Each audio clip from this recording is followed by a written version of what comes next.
अब शुरू करते अपन सेक्शन 47।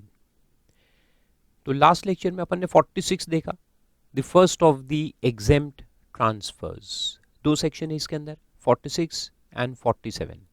तो 46 में क्या देखा अपन ने सब सेक्शन 1 में कि if a company is going into liquidation and in that liquidation process if it transfers a capital asset in kind to its shareholders it will not be regarded as transfer.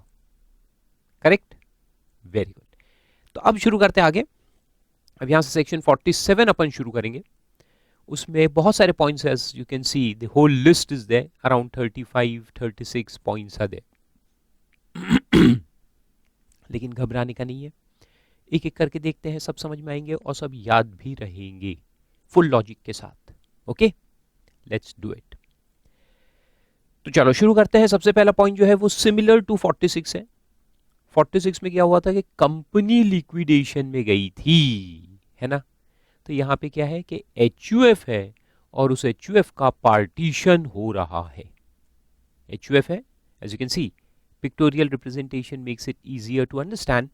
So there is HUF which is being partitioned total or partial, and in this process asset in kind is distributed by the HUF to its members. तो ये जो distribution है इसको हम transfer नहीं मानेंगे, यानी you can say that partition is exempt from tax. Partition पे जो एसेट्स एचयूएफ अपने मेंबर्स को ट्रांसफर कर देगा उसको हम ट्रांसफर नहीं मानेंगे, उसको टैक्स नहीं करेंगे। तो सवाल ये पैदा होता है, अब इसमें एक लॉजिक समझाता हूं आपको। देखो, एक वर्ड मैं आपको दूंगा, टैक्स न्यूट्रल। समझ में आया? Tax neutral. What is the meaning of this tax neutral and how is it different from exemption? अब कल के लेक्चर में मैंने स्टार्टिंग में आपको बताया था कि ये एग्जेम्पशंस है ना, section 46 and 47 are exempt transfers, बताया था। Very good. लेकिन आज मैं कहूंगा कि वो झूठ था। वो गलत था। खैर गलत तो नहीं था, झूठ भी नहीं था, वो फरेब था। फरेब यानी कि ऐसा झूठ जो किसी को धोखा देने के इंटेंशन से किया गया हो। तो ये झूठ से एक कदम आगे है, फरेब। तो कैसे? अच्छा, ये फरेब मैं नहीं कर रहा, फॉर योर काइंड इंफॉर्मेशन, ये फरेब मेरा नहीं है, ये गवर्नमेंट क्या है। तो देखो कैसे है, कैसे गवर्नमेंट ने अपने साथ फरेब किया है, मैं आपको समझाता हूं। उन्होंने ये जो एग्जेम्पशन बोला है कि ये ट्रांसफर्स एग्जेम्प्ट है, these are not considered as transfers, transactions not considered as transfers, तो ये एग्जेम्प्ट है, ये सरासर फरेब है। क्यों? देखो मैं आपको समझाता हूं। ये पर्सन ए है, ये लॉजिक समझना बहुत जरूरी है, समझ गया तो आगे ये 3-4 लेक्चर जो चलेंगे अपने ऑन दिस होल 47, ये बहुत जल्दी लॉजिक आप पकड़ेंगे हर चीज का।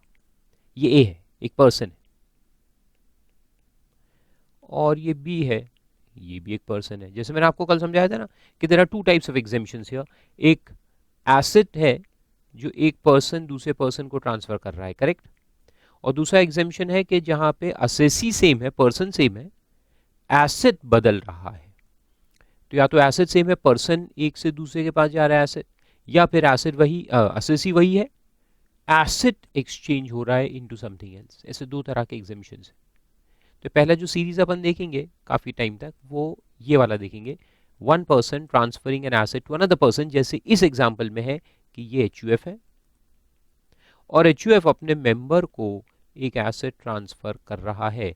तो गवर्नमेंट ने कहा कि इसको हम ट्रांसफर नहीं मानेंगे, इसको एग्जाम कर देंगे। मगर ये एग्जामेशन फरेब कैसे है मैं आपको समझाता हूं। ये पर्सन ये है, हाँ, इसने एसेट एक्वायर किया था 1/6/2006 को, कितने में? ₹4.6 लाख। 1/6/2006 ₹4.6 लाख एचयूएफ ने एसेट एक्वायर किया था। 1/11/11 को पार्टीशन हुआ और इस पार्टीशन के अंदर ये एसेट उन्होंने अपने मेंबर को ट्रांसफर कर दिया। इस वक्त इसका fair market value of asset था 16 lakhs। तो अपन कह सकते हैं ना कि HUF ने जब एसेट ट्रांसफर किया था उसका वैल्यू 16 लाख था, यानी there is a 10 lakh appreciation in value. There is appreciation in value of 10 lakhs। Now this 10 lakhs is exempted, है ना, ये 10 लाख एग्जेम्प्ट कर दिया, एग्जेम्प्ट अंडर सेक्शन 47। इसके क्लॉजेस बहुत सारे रहते, याद रखे तो अच्छा है, नहीं रखे तो भी ठीक है, कोई प्रॉब्लम नहीं है। सेक्शन 47 लिख दिया, काफी रहता है। तो सेक्शन 47 क्लॉज 1 में वैसे देखा जाए तो ये एग्जेम्प्ट है, कोई बात नहीं। गवर्नमेंट ने कहा एग्जेम्प्ट है तो हमने मान लिया एग्जाम, हम हो गए बहुत खुश, अरे वाह एग्जेम्प्ट है, मजा आ गया। ये मजा जो है ये थोड़े वक्त का है, कुछ वक्त का है, कुछ पलों का है। क्यों? क्योंकि ये मेंबर जब आगे चल के इस एसेट को सेल करेगा, कब? 17/1 नहीं कर सकते, और 17 तो 16-17 में हो जाएगा। लेट्स मेक इट 17/10 कर देते हैं। 17 अक्टूबर 17 को इसने बेचा एसेट को। कितने में बेचा? For consideration of 21 lakhs। 21 lakhs में बेचा। तो जब ये मेंबर ने ये एसेट लिया था तब उसका वैल्यू 16 लाख था। देखो 16 लाख, 16 लाख में एसेट उसको मिला, और 16 से 21 का एप्रिसिएशन उसके हाथ में हुआ। So what is the real income of person B? B का इनकम है इतना, ये डिफरेंस 16 और 21 का डिफरेंस कितना होता है? 5 लाख इसने अर्न किया। मगर अब देखो कैपिटल गेन क्या कहता है। सेक्शन 49(1) गवर्नमेंट ने बनाया, 49(1), और उसमें क्या लिखा है मालूम है? कल मैंने आपको एक्सप्लेन किया था ना, वो चार्ट याद है आपको? हमको दो बातें देखनी पड़ती है, मेन दो बातें चलेंगी, what is the period of holding and what is cost of acquisition. तो अब ये जो पर्सन है, second person, the receiver of this asset, इस बंदे के हाथ में, इस नाचीज बंदे के हाथ में कॉस्ट क्या है और पीरियड ऑफ होल्डिंग क्या है। तो यहां पर सेक्शन 49(1) गवर्नमेंट ने बनाया और कहा कि इस बंदे का कॉस्ट ऑफ एक्विजिशन जो है वो हम सेक्शन 49(1) में डीम करेंगे as cost of previous owner. So who is the previous owner? HUF, the HUF. HUF का कॉस्ट कितना था? 6 lakhs. This 6 lakhs will be deemed to be the cost here. Cost of previous owner. Cost of previous owner यानी कि 6 lakhs। तो अगर 6 लाख इसका cost मानेंगे तो क्या होगा कि 21 minus 6, 15 lakhs will be deemed to be the income of this person B।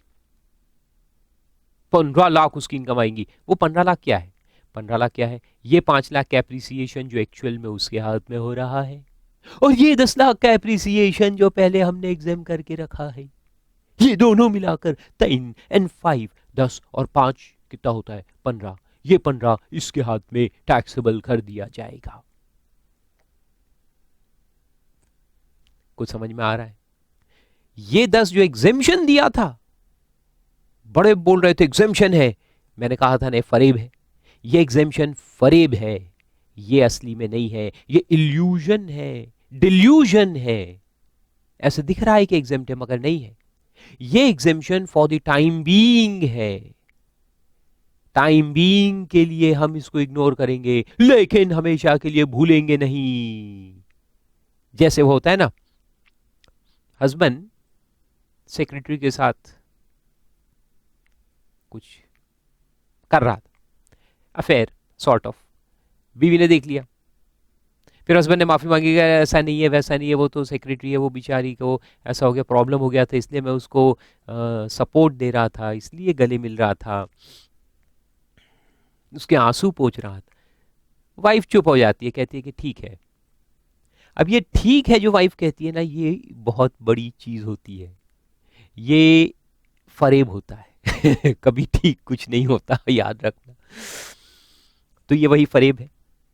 Wife कभी भूलती नहीं, वो इग्नोर करती है मगर भूलती नहीं। तो गवर्नमेंट भी वाइफ की तरह है, वो इग्नोर कर रहा है, भूलेगा नहीं। इसको पकड़ा जाएगा कब? जब ये मेंबर इस एसेट को बेचेगा। तो वाइफ भी जब इग्नोर कर रही है, वो कभी ना कभी तो बाहर जरूर आएगा, भूलती कभी नहीं है, ये बात को याद रखना। गुड। अभी एग्जाम्पल काल्पनिक था, सिर्फ समझाने के लिए, याद रखने के लिए, ठीक है? इसका वास्तविकता से कोई संबंध नहीं है। लड़कियां बेकार मेरी बातों का बुरा मान लेती है, बिल्कुल नहीं मानना, बहुत अच्छी हो तुम लोग। ओके, चलो आगे बढ़ते हैं। याद रखने के लिए था, समझ में आ गया, वेरी गुड। सो कॉस्ट क्या लेंगे? Previous owner. इसका मतलब ये हुआ कि दोनों वैल्यू एडिशंस, ये इधर का 10 लाख और इधर का 5 लाख, दोनों मिला के किसके हाथ में टैक्स करेंगे? इस मेंबर के हाथ में। कब? जब वो एसेट को बेचेगा। क्लियर हुआ? तो ये जो एग्जेम्पशन है पार्टीशन, इसको हम अब से, इस पल से एग्जेम्पशन नहीं कहेंगे। करेक्ट? इसको एग्जेम्पशन कहना गलत हो जाएगा, है ना? तो इसको हम कहेंगे न्यूट्रल, टैक्स न्यूट्रल। किसी ने कल पूछा पार्टीशन एग्जेम्प्ट है क्या? तुम बोलोगे नहीं, एग्जेम्प्ट नहीं है, इट इज टैक्स न्यूट्रल। तो ये जो कॉन्सेप्ट है टैक्स न्यूट्रल का, वो समझो। देखो, टैक्स न्यूट्रल का कॉन्सेप्ट ये है कि अभी इसको टैक्स नहीं करेंगे, फॉर द टाइम बीइंग नहीं करेंगे, लेकिन बाद में करेंगे। तो अभी इसको न्यूट्रल मानेंगे। न्यूट्रल यानी कि इनकम टैक्स वाले सो जाएंगे, इग्नोर कर लेंगे, कहेंगे कि ठीक है करो जो करना है, अभी हम कुछ नहीं कर रहे, वी आर न्यूट्रल, हम उसको टैक्स नहीं करेंगे। लेकिन ये कोई परमानेंट एग्जेम्पशन नहीं है, इसको हम पकड़ेंगे, इस 10 लाख को हम बाद में टैक्स करेंगे। कब करेंगे? जब मेंबर इस एसेट को बेचेगा। ओके, सो दीज सेक्शन 47, ये जो एग्जेम्पशन लिखा मैंने, ये एक्चुअल में क्या है? टैक्स न्यूट्रल स्कीम है। रिवर्ट को समझो, क्योंकि आगे अपन बहुत सारे देखने वाले हैं, लाइन से देखेंगे अभी, एक के बाद एक के बाद एक। तो बार बार मैं ये लॉजिक से रिपीट नहीं करूंगा, बार बार टैक्स न्यूट्रल वर्ड को नहीं समझाऊंगा, एक बार समझ लेना है, फिर बार बार उसको यूज करेंगे अपन। तो समझ में आ गया अच्छे से? टैक्स न्यूट्रल का मतलब है जो एग्जेम्पशन सिर्फ कहने के लिए है, अभी के लिए है, टाइम बीइंग के लिए है, लेकिन ये बाद में टैक्स होगा। So it is not a permanent exemption. This 10 lakhs will become taxable in future when the member will sell the asset. तो आया समझ में?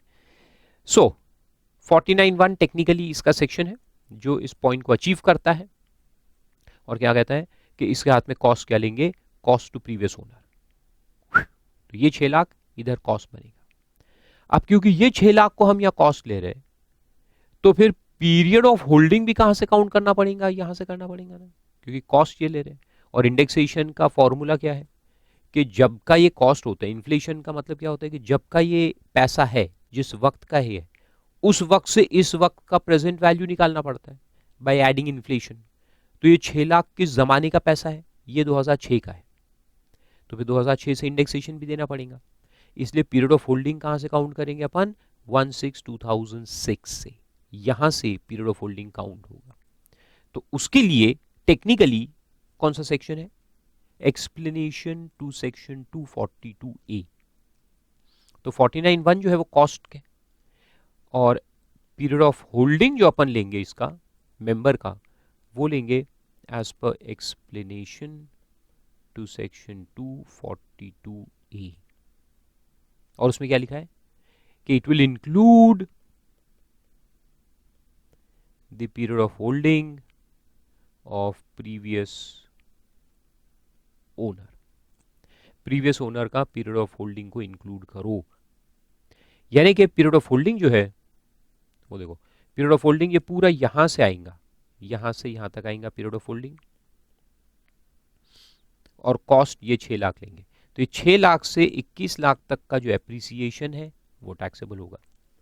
तो देखो अभी समझ में आया, एरो मार के, तो ये बीच में अपन इग्नोर कर रहे हैं, इस बात को इग्नोर कर रहे हैं, यानी ऐसा मान के चल रहे, एक और तरीके से अगर बताऊं तो, कि मेंबर ने यहां खरीदा था और मेंबर ने इतने में खरीदा था, मेंबर का परचेज प्राइस 6 लाख है, मेंबर का परचेज डेट 1/6/2006 है, और ये बीच में जो हुआ उसको आप भूल जाओ, इसको इग्नोर करो, इसको मत देखो, इसको अनदेखा कर दो, just leave it. So therefore this is called as tax neutral. Partition is tax neutral. जो कुछ है यहां से यहां तक है, यहां से यहां तक है. So this is value addition, this is period of holding. और अब लॉन्ग टर्म है, लॉन्ग टर्म में तो इंडेक्सेशन का सवाल आएगा, तो बेस इंडेक्स डिनोमिनेटर कौन सा लेंगे, ये वाला लेंगे, 1/6/2006 वाला लेंगे। लेकिन ये टेक्निकली लॉजिकली तो 1/6/2006 से लेना है, लेकिन टेक्निकली आप देखो इसमें भी कंट्रोवर्सी है, कंट्रोवर्सी कैसे रिजॉल्व हुई मैं आपको समझाता हूं। यहां तक तो समझ में आया, पीरियड ऑफ होल्डिंग क्या लेना है, समझ में आ गया, प्रीवियस ओनर के यहां से लेने का है, यानी एज पर दिस डायग्राम 1/6/2006 से लेने का है, 6 lakh cost, this is my period of holding, simple. अब इंडेक्सेशन का जो फॉर्मूला दिया है ना, वो टेबल है, देखो निकालो, कौन से पेज पे आपके मालूम नहीं मुझे, पेज नंबर 11 पे है शायद, टेबल इंडाइसेस का। उसके आगे पीछे में अपन ने वो देखा था, formula for indexation, I think उसके एक पेज पहले है, पेज नंबर 10 पे होगा, मिला? यस, उसमें क्या लिखा है देखो, फॉर्मूला देखो, cost of acquisition multiplied by capital indice of the year in which the asset is transferred, लिखा है, और डिवाइड बाय देखो क्या लिखा है, डिनोमिनेटर में क्या लिखा है, cost inflation index of the year in which the asset is first held by the assessee, लिखा है, डिनोमिनेटर में क्या लिखा है, first held by the assessee, लिखा है ना। अब देखो असेसी कौन है, मेंबर, मेंबर ने ये एसेट को पहली बार अपने हाथों में कब होल्ड किया था, 1/11/11 को, this is the date when he receives the asset in his hands for the first time. तो मेंबर ने इस एसेट को पहली बार अपने हाथों में कब होल्ड किया, 1/11/11। तो फिर डिनोमिनेटर में तो इंडाइस 1/11/11 का आना चाहिए, यानी 11/12 का आना चाहिए, है ना। डिनोमिनेटर में कौन सा इंडाइस आना चाहिए, 1/11/11 का, मींस 11/12। मगर अगर ये फॉर्मूला के हिसाब से चलेंगे, लिटरल इंटरप्रिटेशन लेकर के, लिटरल इंटरप्रिटेशन का मतलब जो लिखा है उसको वैसे ही पढ़ो, अगर ये लेंगे तो गड़बड़ हो जाएंगी, क्योंकि अपन कॉस्ट 16 लाख थोड़ी ले रहे, अपन तो कॉस्ट 6 लाख रुपए ले रहे हैं, और इन्फ्लेशन जो यहां से हुआ है 6 लाख में, वो फिर हमको ऐड करना है, क्योंकि 6 लाख किस दिन का वैल्यू है, 1/6/2006 का है, ये तो 2006 का 6 लाख है ना, this is not 6 lakh of 11, this is 6 lakh of 2006। तो अगर मैथमेटिकली लॉजिक लगाए तो भैया ये 6 लाख में इन्फ्लेशन कहां से ऐड करना पड़ेगा, यहां से करना पड़ेगा, क्योंकि ये 6 लाख इस वक्त का वैल्यू है, इस वक्त का वैल्यू है, इस वक्त का वैल्यू है, ये 6 लाख यहां का वैल्यू थोड़ी ना है, ये तो यहां का है। So you have to add inflation from here logically. लेकिन लॉ बनाते वक्त गवर्नमेंट ने इतना सोचा नहीं, आप सोच सकते हैं, गवर्नमेंट है, पॉलिटिशियंस है, उनको मैथ्स वैथ्स कहां समझ में आता, टैक्स तो छोड़ो, मैथ्स भी नहीं समझ में आता। तो उन्होंने फर्स्ट हेल्ड वर्ड लिखा है, बट दिस फर्स्ट हेल्ड, ठीक है मैंने परचेज किया और बाद में बेचा तो फर्स्ट हेल्ड का मतलब सही होता है, लेकिन अगर ये वाला केस है जहां अपन डीमिंग फिक्शन लगा रहे, कौन सा डीमिंग फिक्शन, 49(1) का, कॉस्ट अपन ये 16 लाख ना लेकर के प्रीवियस ओनर का जब लेते हैं तो यहां कॉन्फ्लिक्ट पैदा हो गया। 242A गवर्नमेंट ने ही बनाया और लिखा कि जब आप कॉस्ट 49(1) में प्रीवियस ओनर का लेंगे तो पीरियड ऑफ होल्डिंग भी प्रीवियस ओनर से लेना पड़ेगा। ये उन्होंने ही लिखा, गवर्नमेंट ने ही लिखा। मैंने लिखा क्या? नहीं, ये मैंने नहीं लिखा है, गवर्नमेंट ने लिखा है। हाँ, तो एक तरफ आप यानी सरकार यानी गवर्नमेंट कह रही है कि 2006 से पीरियड ऑफ होल्डिंग लो, और दूसरी तरफ सरकार कह रही है कि हम इंडेक्सेशन आपको 2011 से देंगे। अरे ऐसा कैसे हो सकता रे?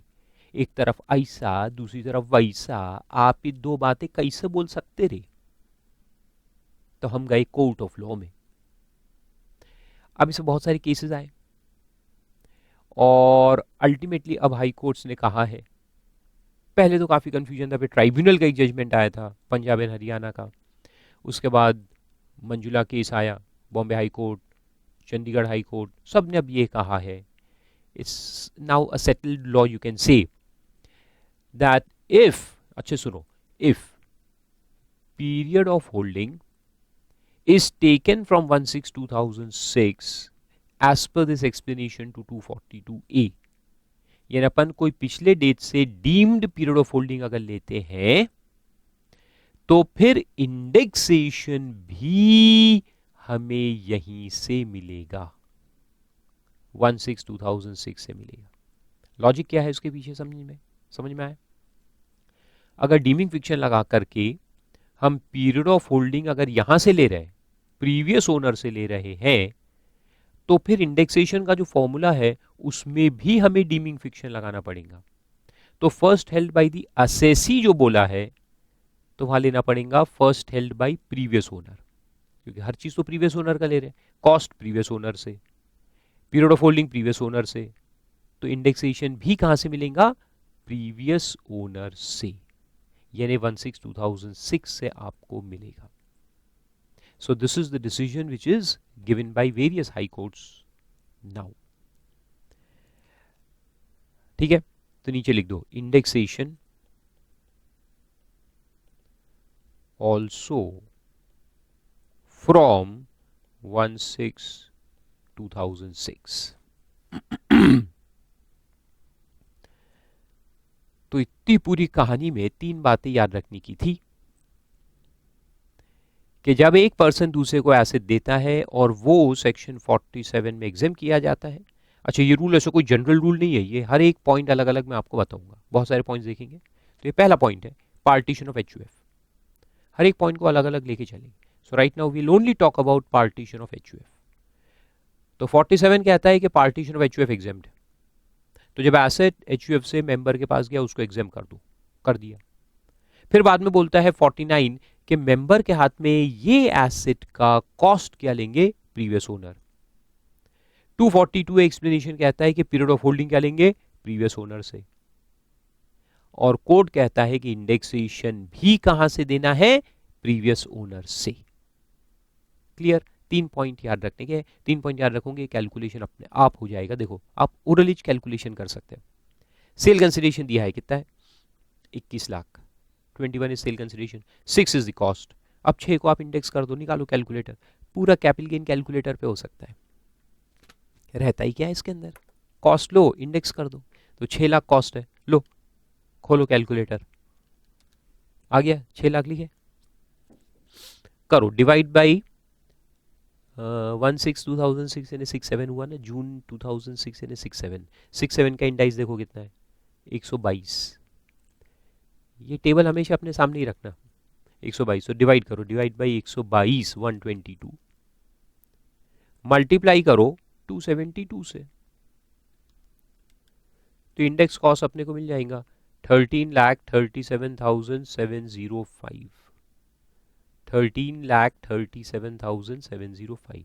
इसको कर दो माइनस कितने से? 21 लाख में से,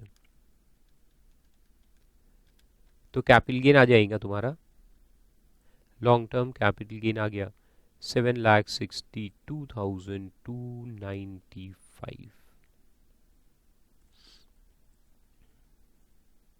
oral calculation, just with the help of calculator.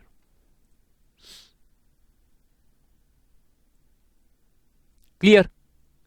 Absolutely. Very good. You are amazing students. इतनी जल्दी समझ लेते हैं, वाह, तारीफ करनी पड़ेंगी आपकी. Good. So that is the first one. और ये नीचे में पॉइंट लिखे हैं, cost of acquisition in the hands of transferee. Transferee यानी मेंबर.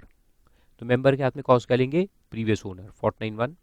और मेंबर का पीरियड ऑफ होल्डिंग कहाँ से आएगा? Includes the period of holding of previous owner. Previous owner कौन? HUF. So simple. अगले पॉइंट पे चलते हैं, which is absolutely same as the point number 1. सिर्फ पर्सन्स बदल जाएंगे, मैनर ऑफ ट्रांसफर बदल जाएगा, बाकी सारे कॉन्सेप्ट्स एब्सोल्युटली सेम चलेंगे. अब देखो, पर्सन कौन है? एक आदमी, कोई भी हो सकता है, आप, मैं, एनीवन. ट्रांसफर कर रहा है bye way of gift, will और इर्रिवोकेबल ट्रस्ट. गिफ्ट यानी कि गिफ्ट, मैंने आपको मोटर कार गिफ्ट कर दी, मैंने आपको गोल्ड गिफ्ट कर दिया, एक ब्रिक. आप लेके आ गए 90 मार्क्स और मैंने आपको एक सोने की ब्रिक फेंक के दी, ले, गिफ्ट. फिर बाद में आप उसको बेच सकते ना. तो सवाल ये पैदा हुआ कि गिफ्ट में मैंने आपको एक एसेट दिया. फिर विल यानी कि आखिरी इच्छा. जो इंसान लिखता है, मेरे मरने के बाद मेरी जायदाद में से ये हिस्सा बेटे नंबर 1 को जाएगा, बेटा नंबर 2, बेटी नंबर 1, बेटी नंबर 2, बीवी नंबर 1 बीवी को जाएगा, फिर शांताबाई, कांताबाई, फलानी बाई, धिंकानी बाई, सब आप लिख के जाएंगे. फिर जिस दिन अपन गए तो ये विल एग्जीक्यूट होगा और ये सारे एसेट्स इन लोगों में बढ़ जाएंगे. तो ट्रांसफर तो हुआ ना, मैंने एसेट दूसरों को बांट दिया विल में. तो गवर्नमेंट कहता है कि इसको एग्जेम्प्ट कर दो. अब विल में कहाँ टैक्स? मरे हुए आदमी के हाथ में टैक्स लगाएंगे क्या? Capital gain? नहीं, जाने दो, अच्छा नहीं लगता. तो विल और इर्रिवोकेबल ट्रस्ट. अच्छा, इसके अंदर और एक चीज आती है, मैं बता दूं, इनहेरिटेंस. इनहेरिटेंस में क्या होता है? देखो कि एक आदमी मर गया लेकिन कोई विल नहीं बना है. विल और इनहेरिटेंस में डिफरेंस समझो, बहुत सिंपल है. विल यानी मेरी इच्छा से मैं लिख के जाऊंगा, वॉलंटरीली मैं लिखूंगा कि मैं ऐसे फलाने फलाने लोगों को ट्रांसफर कर रहा हूं, तो उसको विल कहते हैं. अब मैं वॉलंटरीली कर रहा हूं तो उसको ट्रांसफर माना जा सकता है ना. इसलिए गवर्नमेंट ने यहां उसको एग्जेम्पशन की लिस्ट में लिखा है कि ठीक है, ट्रांसफर है क्योंकि वॉलंटरीली किया गया है, लेकिन हम इसको टैक्स नहीं करेंगे. और इनहेरिटेंस क्या होता है? Involuntary, bye operation of law. मैं मर गया, कोई विल नहीं बनाया, कोई इच्छा नहीं लिखी कि मेरी इच्छा थी नहीं ना मरने की, एक्सीडेंट हुआ, मैं मर गया. अब एसेट्स जो है वो कॉमन लॉ के हिसाब से जो लीगल हेज होते हैं उनमें बढ़ जाएंगे. तो ये भी तो एक ट्रांसफर है ना, लेकिन ये हो रहा है बाय ऑपरेशन ऑफ लॉ. मैंने अपनी इच्छा से कोई लिखा नहीं है, but by operation of law it is getting distributed. तो ये जो डिस्ट्रीब्यूशंस है इसके अंदर कैपिटल गेन अराइज होगा क्या? नहीं, वो भी इनडायरेक्टली एग्जेम्प्टेड है, लिखा नहीं है मगर एग्जेम्प्ट है क्योंकि उसमें कोई ट्रांसफर है ही नहीं ना. I am not transferring it, I am not making it by my will. इच्छा से थोड़ी बना रहा हूं, वॉलंटरी है ही नहीं. तो इनहेरिटेंस भी इनडायरेक्टली एग्जेम्प्टेड है, मान के चलो. हाँ, हालांकि लिखा नहीं है मगर वो भी एग्जेम्प्ट है. या फिर इर्रिवोकेबल ट्रस्ट. तो लास्ट वर्ड है ट्रस्ट. तो ये क्या चीज है? अपन ट्रस्ट बनाएंगे. ट्रस्ट कैसे बनाना मैंने आपको समझाया था उधर सेक्शन 13 में. हम आप एक डॉक्यूमेंट लिखते हैं कि मेरे मरने के बाद या मेरी जिंदगी में, एज ए केस में भी, ट्रस्ट लाइफ में भी बनता है और मरने के बाद भी बनता है, विल में भी बनता है. लेकिन अपन एक ट्रस्ट बना देंगे कि I repose faith in following persons that they will hold the asset for the benefit of such and such people. तो एक ट्रस्ट बन जाता है.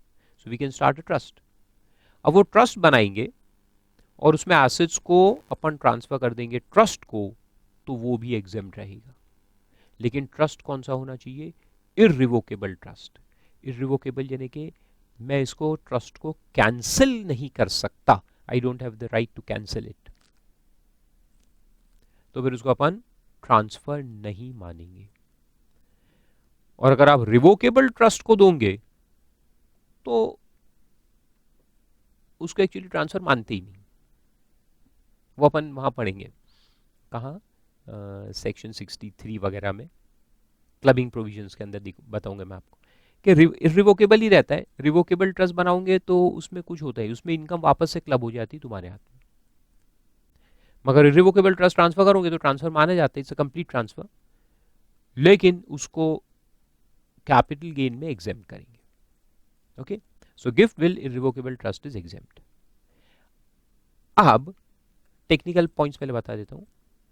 ये पर्सन ने ये परचेज किया था 177 को at a cost of 10 lakhs, ठीक है, तो इसने तो इसको गिफ्ट दे दिया। अब ये पर्सन के हाथ में पीरियड ऑफ होल्डिंग कहां से लेंगे, तो वही सेम चीज लिखा है, period of holding will be calculated inclusive of this person, और उसका कॉस्ट क्या लेंगे, तो वही लिखा है cost to the previous owner, इन इसका जो 10 लाख है वो इसके हाथ में कॉस्ट बन जाएगा, so this cost will become here, this period of holding will go there, same to same logic as partition of HUF. तो ये गिफ्ट भी जो है वो टैक्स न्यूट्रल है, अभी कुछ नहीं करेंगे लेकिन बाद में उसको टैक्स करेंगे, same to same as HUF. मगर इसमें एक एक्सेप्शन है, ऊपर में लिखा है देखो, gift irrevocable trust of shares and debentures acquired under ESOP. एक एम्प्लॉई है, उसको कंपनी से ईसॉप में शेयर्स या डिबेंचर्स मिले हैं, ईसॉप सबको मालूम है, एम्प्लॉय स्टॉक ऑप्शन, वो वाले शेयर्स या डिबेंचर्स अगर आप किसी को गिफ्ट करेंगे, हाँ किसी को गिफ्ट करेंगे, तो वो एग्जेम्प्ट नहीं है, वो टैक्सेबल है। अब इसका लॉजिक मैं आपको समझाता हूं, लेकिन पहले ये सेक्शन का एक अंडरलाइंग लॉजिक है वो पहले समझाता हूं, तो फिर इसका मतलब समझ में आएगा, नहीं तो आपको ये अलग से कुछ समझेंगे नहीं कि इसको कई को टैक्स किया, इसमें होगा क्या, कुछ भी नहीं समझ में आ रहा ना। So let us understand another logic first. तो वो लॉजिक ऐसा है कि ये एक पर्सन है मिस्टर ए, ठीक है, इसने एक एसेट एक्वायर किया है 177 फॉर ₹7 lakhs, ठीक है, 7 लाख में से एसेट एक्वायर की।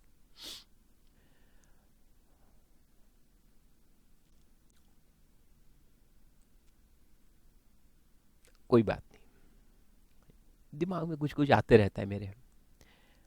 अब इसने इस एसेट को बेचा है, ये सोल्ड इट ऑन 1/11/18 सॉरी 17, 1/11/17 को बेचा फॉर ₹70 lakhs, ठीक है। अब लॉन्ग टर्म तो है, 10 साल का है, गैप लॉन्ग टर्म है, लॉन्ग टर्म है तो आप इसको इंडेक्स कर दो, तो इसको यहाँ से इंडेक्स कॉस्ट ऑफ एक्विजिशन अपन निकाल के माइनस करेंगे, चलो करते हैं, 7 लाख लो, कैलकुलेटर निकालो, 7 लाख डिवाइडेड बाई 177 यानी 78, ये 78 हुआ, 78 तो 7 lakhs इंटू 272 अपॉन, देखो क्या आएगा, 78 का इंडेक्स कितना है 129, ठीक है, तो 7 lakh divide by 129 multiplied by 272, ये 2017-18 का 272, तो कितना आएगा 14,75,969, ये आ गया index cost of acquisition, minus करके लॉन्ग टर्म कैपिटल गेन आ रहा है 70 लाख माइनस 14,75,969, 55,24,031, 55,24,031 का लॉन्ग टर्म गेन आ रहा है। 20% टैक्स होता है लॉन्ग टर्म कैपिटल गेन के ऊपर, apart from surcharge and cess, तो भूल ही जाओ 20% टैक्स, तो इसका 20% निकालो कितना आता है, 11,04,806।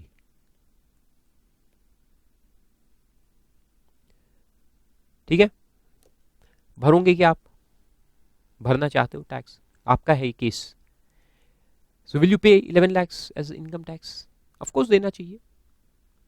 लेकिन आप कहोगे नहीं यार इतना टैक्स, कुछ तो स्कीम होंगी, कुछ तो हम बचा सकते हैं tax, how will we save tax. आप आए एक चार्टर्ड अकाउंटेंट के पास, मैं नहीं कोई और, उसने आपको कहा देखो एक काम करो भाई, ए देखो तुम्हारा नाम ही ए है, ए एक काम करो, now you acquire another asset,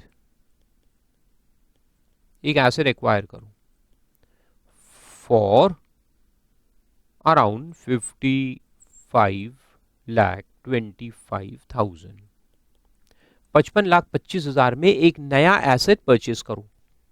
तो तुमने किया purchase, may be something like gold, तुमने परचेज कर लिया गोल्ड फॉर 55,25,000, कर लिया, वेरी गुड, करके आ गए, फिर आप गए उस सीए के पास, कहोगे अब मैं परचेज कर लिया क्या करूं अब, तो उसका आप एक काम करो, ये तुम गिफ्ट कर दो, किसको करोगे, मदर को,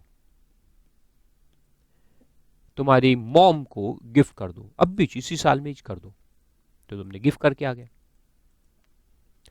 अब गिफ्ट कर दिया, ट्रांसफर हो गया, गिफ्ट इज अ ट्रांसफर, ये अपने देखा ना, extinguishment of rights is a transfer, तो gift is an extinguishment of rights, मैंने अपने राइट्स को एक्सटिंग्विश कर दिया in favour of my mother, transfer है, so this is a transfer and gold is a capital asset, तो इस पे कैपिटल गेन निकालेंगे, तो जब इस पे कैपिटल गेन कैलकुलेट करेंगे, ठीक है, तो सेल कंसिडरेशन क्या लेंगे, अभी रुक जाओ कुछ मत बोलो, तुम बोलते हो सर अभी तो आपने बताया गिफ्ट एग्जेम्प्ट है, मैं उसका लॉजिक समझा रहा हूं, तो मैं ये बता रहा हूं कि अगर ये गिफ्ट एग्जेम्प्ट नहीं होता तो क्या होता, तो समझ में आएगा कि एग्जाम क्यों किया गवर्नमेंट ने, okay, so listen to me carefully, don't ask questions in between. तो सेल कंसिडरेशन क्या लेंगे बताओ, गिफ्ट है, सेल कंसिडरेशन क्या होता है, अरे जीरो होता है, और क्या होता है, गिफ्ट में कोई पैसे लेता है क्या, नहीं, तो सेल कंसिडरेशन इज जीरो, अब sale consideration zero and less करेंगे कॉस्ट ऑफ एक्विजिशन,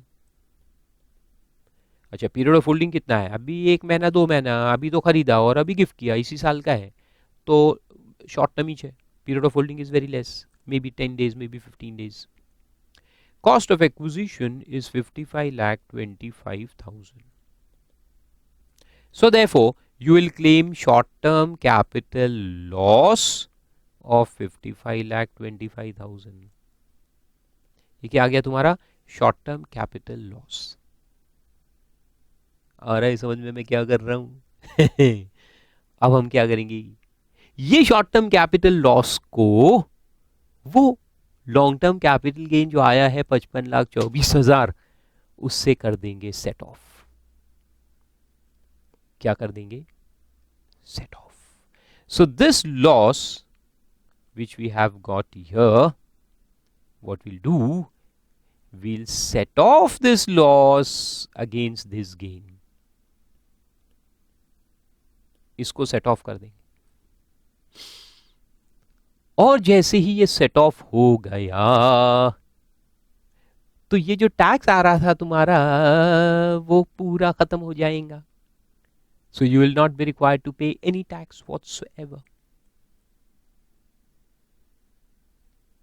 है tax planning, best tax planning हो सकता है, कोई भी एसेट हमने बेचा है and there is a huge amount of capital gain arising in your hands, what you do, purchase another asset, gift it to somebody in your family, wife और बहू को छोड़ के, यानी स्पाउस एंड सन्स वाइफ, बहू को छोड़ के करना, क्योंकि उनके केस में क्लबिंग होता है, मैं बाद में आपको समझाऊंगा क्लबिंग के चैप्टर में, तो इन दोनों को छोड़ दो, मदर को करो, फादर को करो, सिस्टर को करो, ब्रदर को करो, बीवी की बहन को करो, चलेगा, साली को करो, बीवी को मत करना गिफ्ट, साली को करो चलेगा,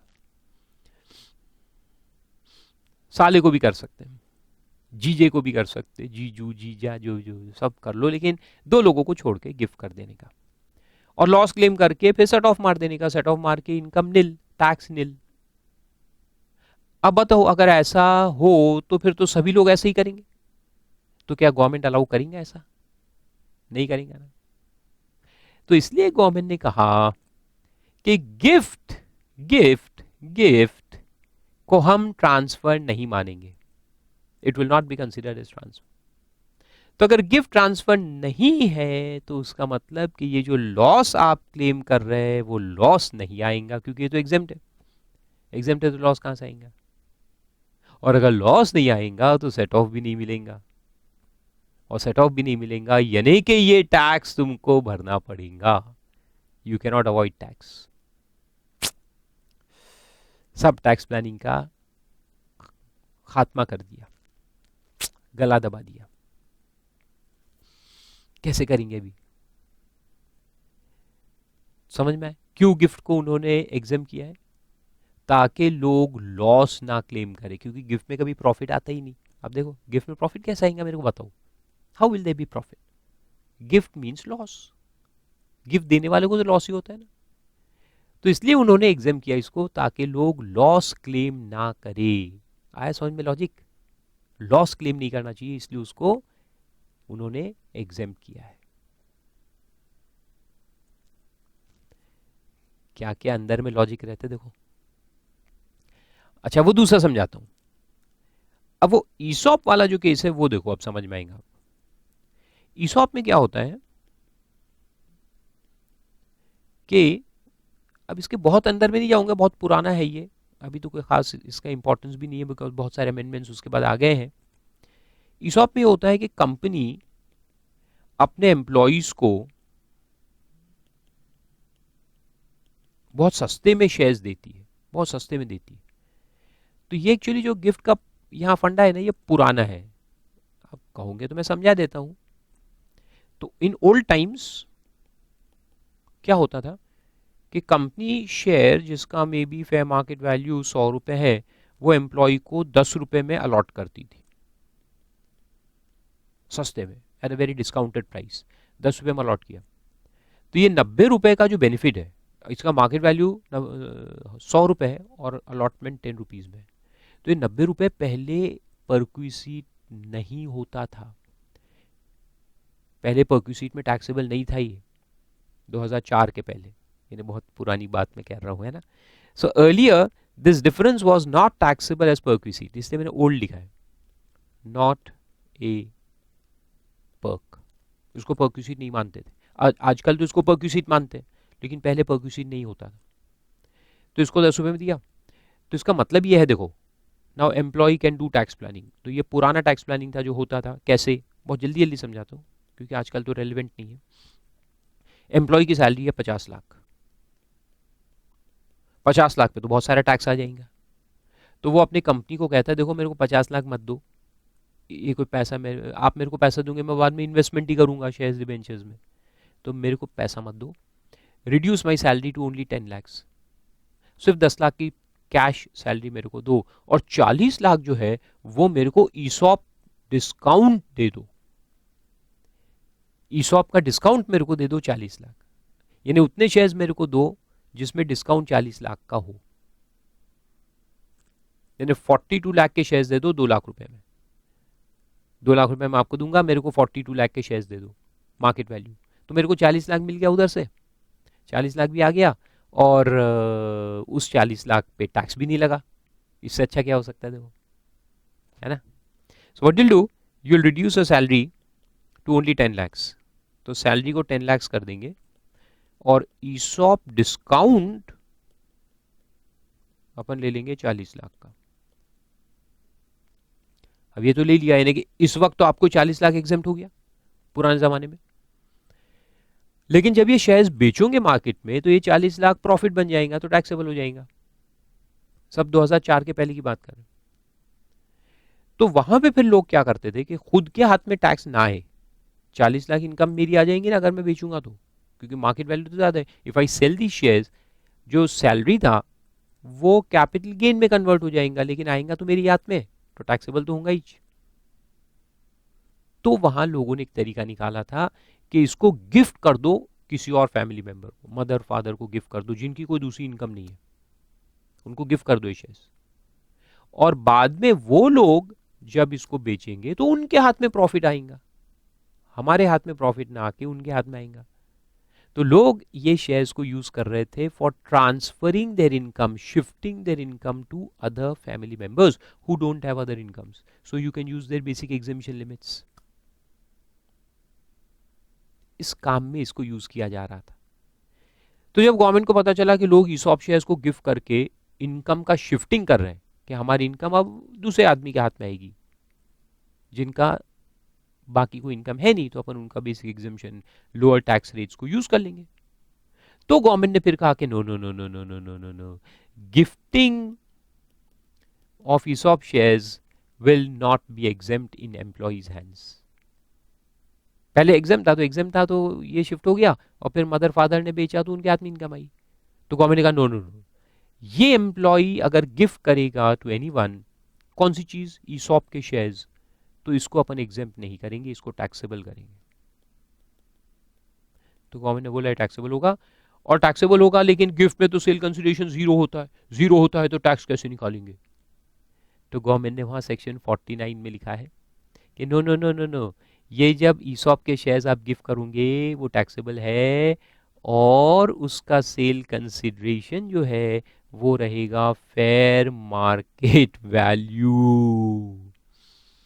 फेयर मार्केट वैल्यू को डीम करेंगे as sale consideration.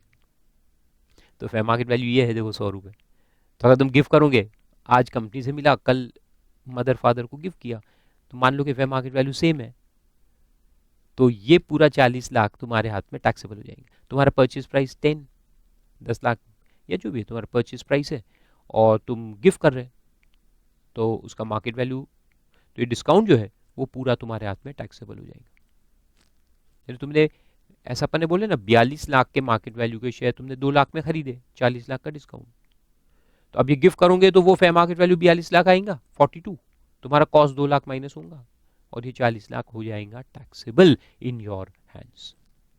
Means indirectly you are not allowed to shift your income to other family members in case of ESOP shares. तो ये उसका लॉजिक था। यहाँ ये सब हिस्ट्री मालूम होनी चाहिए टैक्स की, तब समझ में आता है। तो मैं क्या है कि 97 96 से पढ़ रहा हूँ ना income tax, when I was in CA intermediate 96, वहां से लेकर के आज तक पढ़ रहा हूँ। कितने साल हो गए, 2017 माइनस 1996, 21 ईयर्स। आपकी एज भी नहीं होंगी शायद, 21 ईयर्स, यानी आप पैदा हुए तब मैं सी इंटर में था। अच्छी बात है, चलो आगे चल। तो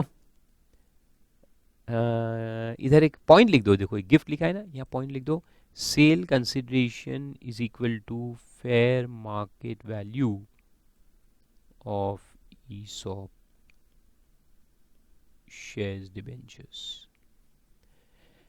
सेल कंसिडरेशन क्या लेंगे उसमें, फेयर मार्केट वैल्यू।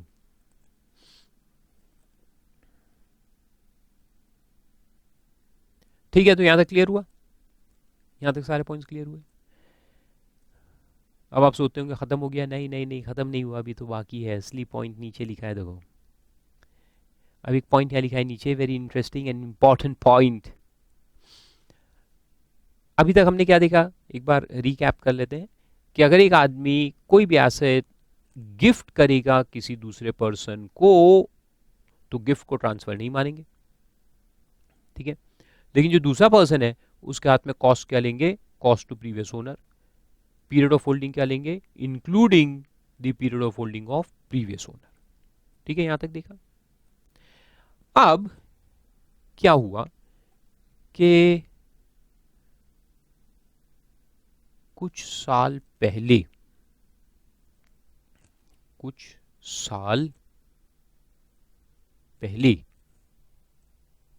की बात है यस, कि जो गिफ्ट होता है ना, गिफ्ट बाय वन पर्सन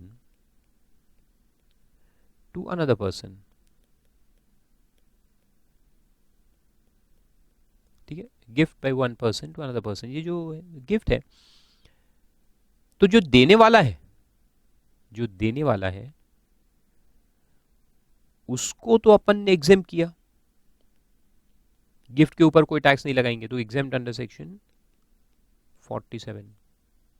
ये जो लेने वाला है, जिसको गिफ्ट मिल रहा है, इसके हाथ में रिसीट ऑफ गिफ्ट को टैक्स करना क्या, should the gift received be treated as income, ये सवाल पैदा हुआ।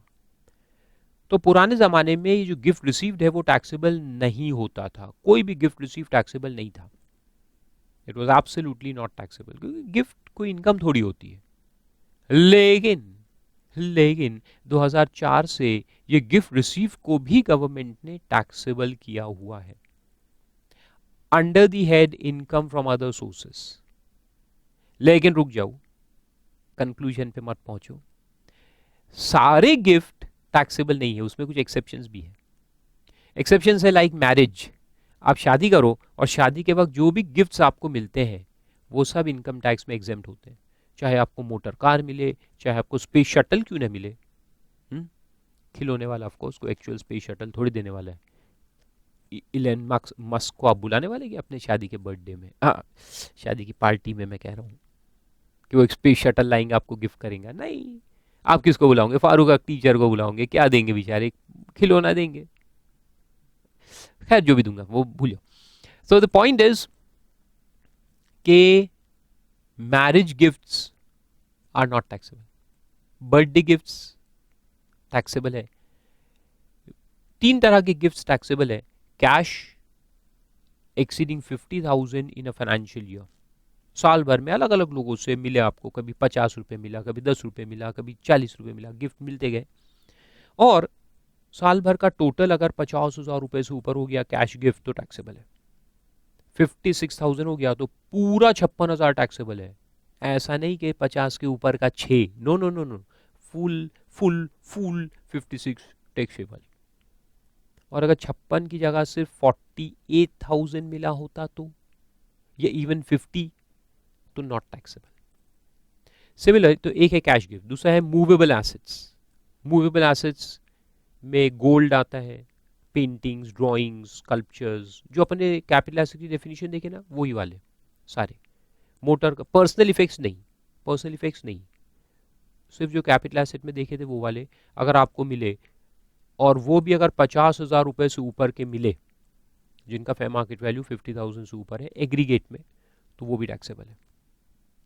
और अगर आपको इमूवेबल गिफ्ट मिले, लैंड बिल्डिंग, वो भी 50,000 के ऊपर, तो फिर टैक्सेबल है। तो ये सब अपन पढ़ेंगे इनकम फ्रॉम अदर सोर्सेज के अंदर। अभी बस अपने को इतना लिखना है कि जो गिफ्ट मिला, तो अब 2 चीज होंगी कि या तो ये टैक्सेबल है, gift receipt is taxable under the head IOS। इसके क्लॉजेस अलग अलग थे, सेक्शन 56 है इसका, सेक्शन 56 सब सेक्शन 2। अब ये इतने सालों में अलग अलग क्लॉजेस में आए हैं गिफ्ट्स, तो सबसे पहले अलग था, 6, 7 था, फिर बाद में चेंज हुआ, और इस साल से 10 हो गया है, तो गवर्नमेंट चेंज करते हैं, तो मैं क्लॉजेस नहीं लिखूंगा, बस 56(2) ऐसे लिख दो आप कि इफ टैक्सेबल अंडर 56(2) या नॉट टैक्सेबल अंडर 56(2). तो गिफ्ट्स अभी भी 2 तरह के, पहले तो खैर कोई भी गिफ्ट टैक्सेबल नहीं था, लेकिन आज भी गिफ्ट्स 2 तरह के हैं, एक जो टैक्सेबल होते हैं, एक जो टैक्सेबल नहीं होते, नॉट टैक्सेबल। अब अगर ये टैक्सेबल हुआ है तो टैक्सेबल क्या करते हैं अपन, कि अगर कैश है तो आपको कैश, तो यहां तो फिर एसेट ही नहीं है, मूवेबल में उसका जो फेयर मार्केट वैल्यू होता है वो टैक्सेबल करते हैं, और इमूवेबल में जो स्टैम्प वैल्यू होता है वो टैक्सेबल करते हैं हम। स्टैम्प वैल्यू 50C में जो देखा, on the date of receipt of gift, तो जिस दिन उनको गिफ्ट मिला उस दिन उस लैंड या बिल्डिंग का जो स्टैम्प वैल्यू है जो 50,000 से ऊपर है उसको हम टैक्सेबल कर देंगे एज इनकम फ्रॉम IOS। ठीक है, तो ये टैक्सेबल होता है उधर।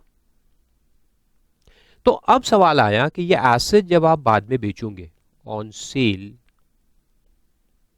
Of such asset, what will be your cost of acquisition and your period of holding.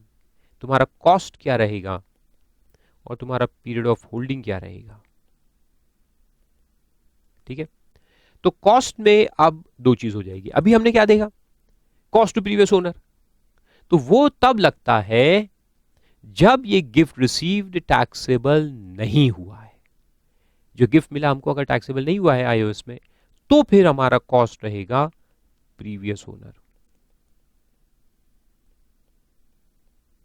And period of holding भी क्या रहेगा, including period of holding of previous owner. ठीक है, तो ये जो 49(1) लगा एंड 242A एक्सप्लेनेशन, ये कब लगेगा, when the gift received has not been taxed under the head IOS। और अगर टैक्सेबल हुआ है तो फिर हम ना तो 49(1) लगाएंगे ना ये 242A एक्सप्लेनेशन लगाएंगे। तो तब हम क्या करेंगे कि हम ये जो फेयर मार्केट वैल्यू या स्टैम्प वैल्यू जो आपके हाथ में टैक्स हो चुका है ये लेंगे cost of acquisition. So this will become cost of acquisition. This fair market value or stamp value which has been taxed will become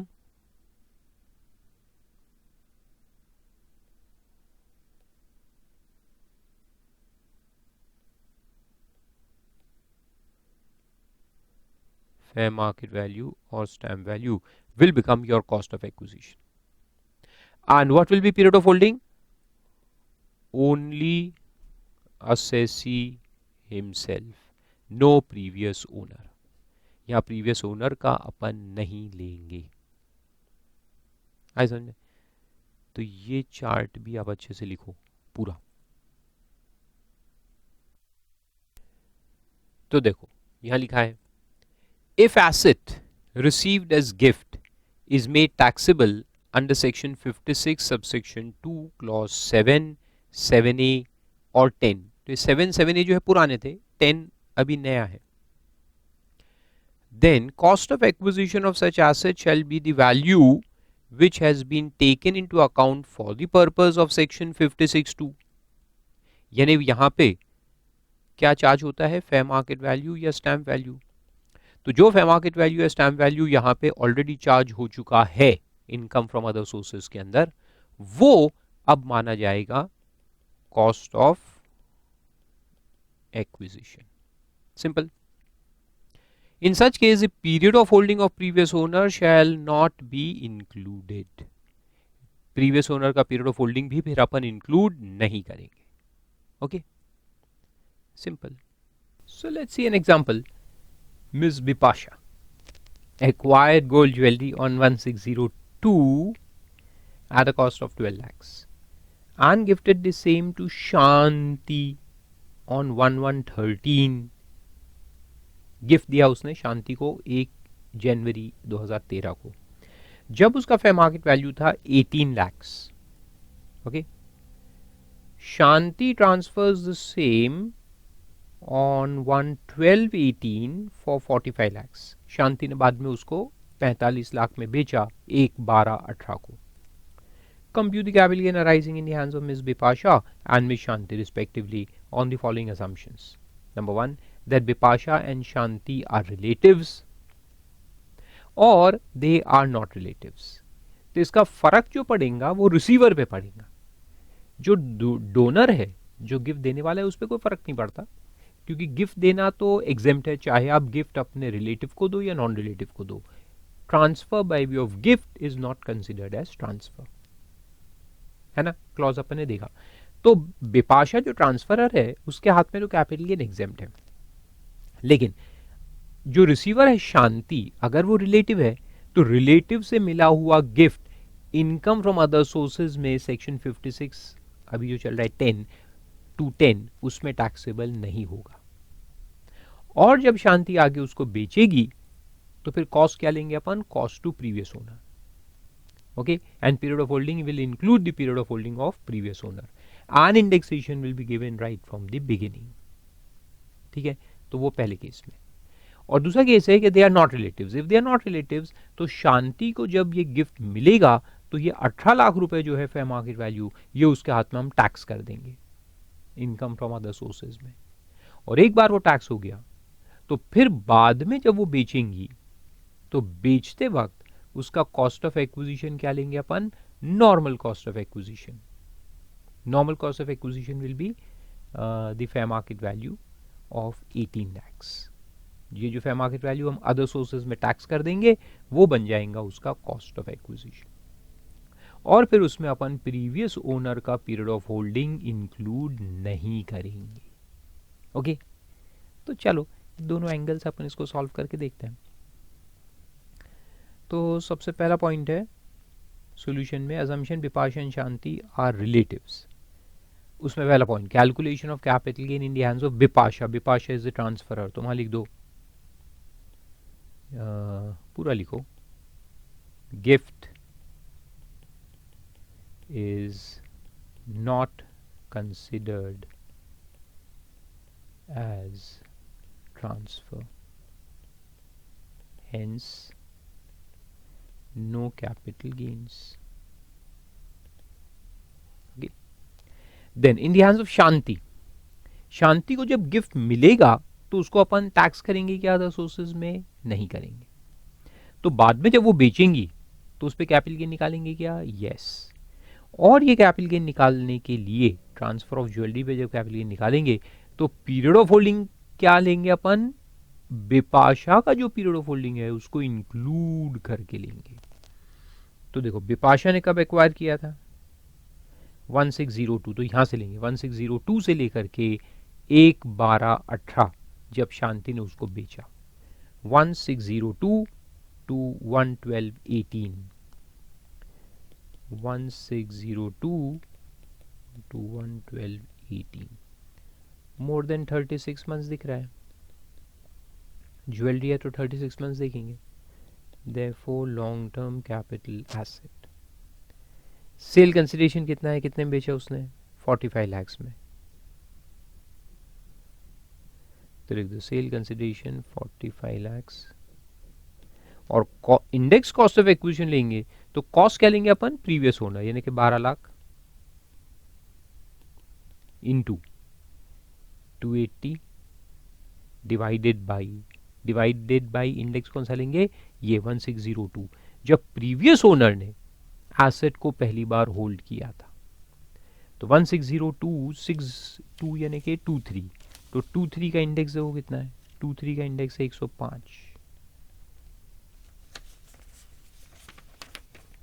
23 का इंडेक्स है 105। So now do it, 12 lakhs divided by 105 multiplied by 280 is 31,99,999.999, यानी 32 लाख से ले ले अपन।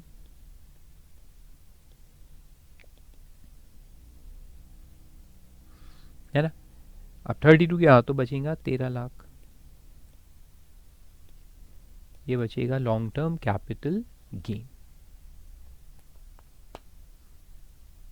Simple. और दूसरे case में अगर अपन माने कि बिपाशा और शांति रिलेटिव्स नहीं है, फ्रेंड्स है या जो भी है, मगर रिलेटिव नहीं है, तो फिर in the hands of Bipasha क्या होगा, same, not a transfer because it is gift, so in the hands of Bipasha the position will remain the same. लेकिन in the hands of Shanti it will change.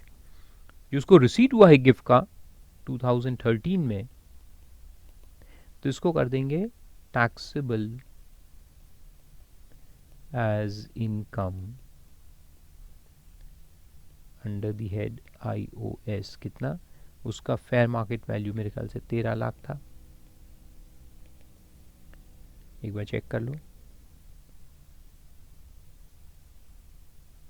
13 lakh 18 lakh था, sorry 18 lakh. तो 18 लाख जो है वो हो जाएगा taxable as income from other sources. Okay, और फिर जब वो उसको ट्रांसफर करेगी तो पीरियड ऑफ होल्डिंग कहाँ से लेंगे अपन, यहाँ से लेंगे, जब उसको गिफ्ट मिला था 2013। तो कौन सी डेट है एक्चुअल में, 1/1/13। तो अब इसका पीरियड ऑफ होल्डिंग आएगा 1/1/13 से लेकर के 1/12/18।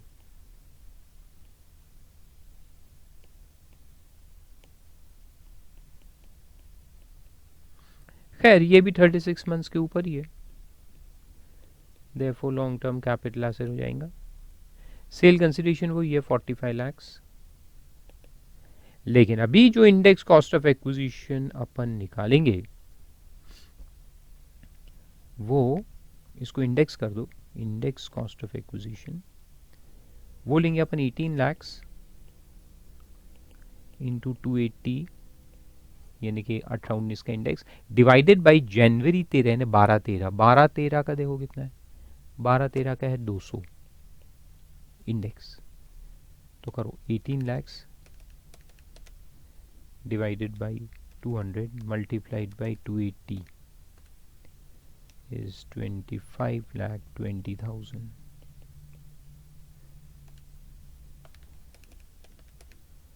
तो कैपिटल गेन आएगा 19,80,000। लॉन्ग टर्म कैपिटल गेन, या शॉर्ट लिखा है आंसर में, उसको लॉन्ग कर दो। Long term capital gain of 19,80,000।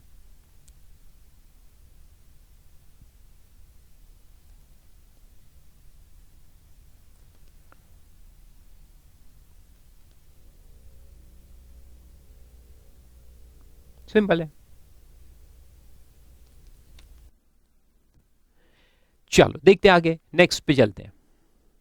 Transfer of capital asset by a company to its 100% Indian subsidiary company. अभी देखो एग्जामिशन में वापस आ गए 47।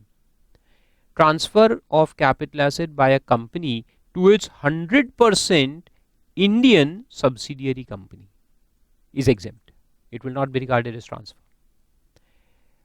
अब ट्रांसफरर कंपनी जो है, यानी कि होल्डिंग कंपनी, होल्डिंग ने अपनी सब्सिडियरी को एसेट दिया तो उसको अपन ट्रांसफर नहीं मानेंगे। अब यहां पे ऐसा नहीं कि फ्री में दिया है, it could have been sold, it could have been sold for consideration, still it will be exempt. Gift में क्या था कि जीरो कंसिडरेशन, लेकिन यहां ऐसा नहीं है, this is a normal transfer, this is for consideration, बिल्कुल कंसिडरेशन है इसके अंदर, लेकिन फिर भी हम उसको एग्जेम्प्ट करेंगे। ठीक है, तो ट्रांसफरर कंपनी कौन है, होल्डिंग। ट्रांसफरी कौन है, सब्सिडियरी। कौन सी, Indian. And which type of subsidiary, 100% subsidiary. 100% को अपन होली ओन्ड सब्सिडियरी भी कहते हैं, यानी जिसका पूरा कैपिटल 100% कैपिटल होल्डिंग कंपनी के पास होता है, उसको 100% सब्सिडियरी कहते हैं। अच्छा, ट्रांसफरर कौन है, होल्डिंग। होल्डिंग जरूरी है क्या कि इंडियन कंपनी होनी चाहिए, नहीं, holding company can be Indian और फॉरेन, कोई भी हो सकती है, इंडियन भी हो सकती है, फॉरेन भी हो सकती है। जैसे एग्जांपल में लिखा है सोनी जापान, तो ये तो जापानीज कंपनी है, सोनी जापान की कंपनी है ओरिजिनल।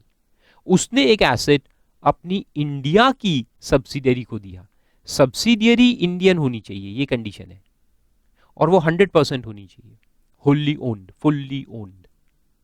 तो फिर ये एसेट जो ट्रांसफर किया ये एग्जेम्प्ट हो जाएंगे। तो ट्रांसफरर के हाथ में इसको हम टैक्स नहीं करेंगे। फिर इसी का रिवर्स है दूसरा, नेक्स्ट पॉइंट भी देखते हैं, फिर दोनों का लॉजिक एक साथ समझाता हूं। नेक्स्ट पॉइंट है कि transfer of asset by 100% subsidiary to its holding Indian company, यहां इंडियन वर्ड ऐड कर दो, इंडियन होल्डिंग कंपनी। अब रिवर्स केस, 100% सब्सिडियरी है जो कि कहीं की भी हो सकती है। Now transferor can be Indian और transferor can be foreign. Transferor दोनों में से कोई भी हो सकता है, जैसे यहां दिया है Reliance Australia private limited, Australian company है, ऑस्ट्रेलिया में इनकॉर्पोरेटेड है, लेकिन ये 100% सब्सिडियरी है किसकी? रिलायंस इंडस्ट्रीज लिमिटेड की, जो कि इंडियन कंपनी है और होल्डिंग कंपनी है। तो सब्सिडियरी ने होल्डिंग कंपनी को ट्रांसफर किया। होल्डिंग इंडियन होनी चाहिए, यानी अगर दोनों को एक साथ आप देखो तो कुछ समझ में आएगा। 2 पॉइंट्स, एक तो सब्सिडियरी जो है वो 100% सब्सिडियरी होनी चाहिए, not a normal subsidiary. Normal subsidiary क्या होती है? जिसका 50% से ऊपर का शेयर्स अपने पास, वो नॉर्मल सब्सिडियरी होती है, उसमें बाकी शेयर होल्डर्स भी होते हैं। लेकिन 100% का मतलब है full capital is held by holding company और बाय इट्स नॉमिनीज। उसमें नॉमिनीज भी रहते 2-4, लेकिन पूरा उसके कंट्रोल में रहता है, तो उसको होल्ली ओन कहते हैं। ओके, तो सब्सिडियरी होल्ली ओन होनी चाहिए। और दूसरा पॉइंट क्या है कि ट्रांसफरी जो है वो इंडियन होनी चाहिए। तो यहाँ पे ये ट्रांसफरी था, ये इंडियन होना चाहिए। यहाँ पे ये ट्रांसफरी है, ये इंडियन होनी चाहिए। तो अगर होल्डिंग से सब्सिडियरी के पास आया एसेट, तो सब्सिडियरी इंडियन होनी चाहिए, और सब्सिडियरी ने होल्डिंग को दिया तो होल्डिंग इंडियन होनी चाहिए। यानी transferee should be Indian and subsidiary should be 100%। अगर ये दो कंडीशन सेटिस्फाइड है तो वाइसे वर्सा ट्रांसफर्स एग्जेम्प्ट है, चाहे सब्सिडियरी होल्डिंग को दे या होल्डिंग सब्सिडियरी को दे, it will not be regarded as transfer. घर की खेती मानी जाएंगी। अभी दोनों पॉइंट को याद रखने के लिए बहुत सिंपल से एग्जांपल देता हूं। 100% सब्सिडियरी यानी कौन? हस्बैंड। और होल्डिंग कौन? वाइफ। वाइफ कंट्रोल्स हस्बैंड 100%, इसलिए उसको 100% सब्सिडियरी कहते हैं। सिंपल। तो अगर हस्बैंड एसेट वाइफ को दे या वाइफ हस्बैंड को दे, वो एग्जेम्प्ट है। घर की बात है ना, आपस की बात, एक ही है दोनों।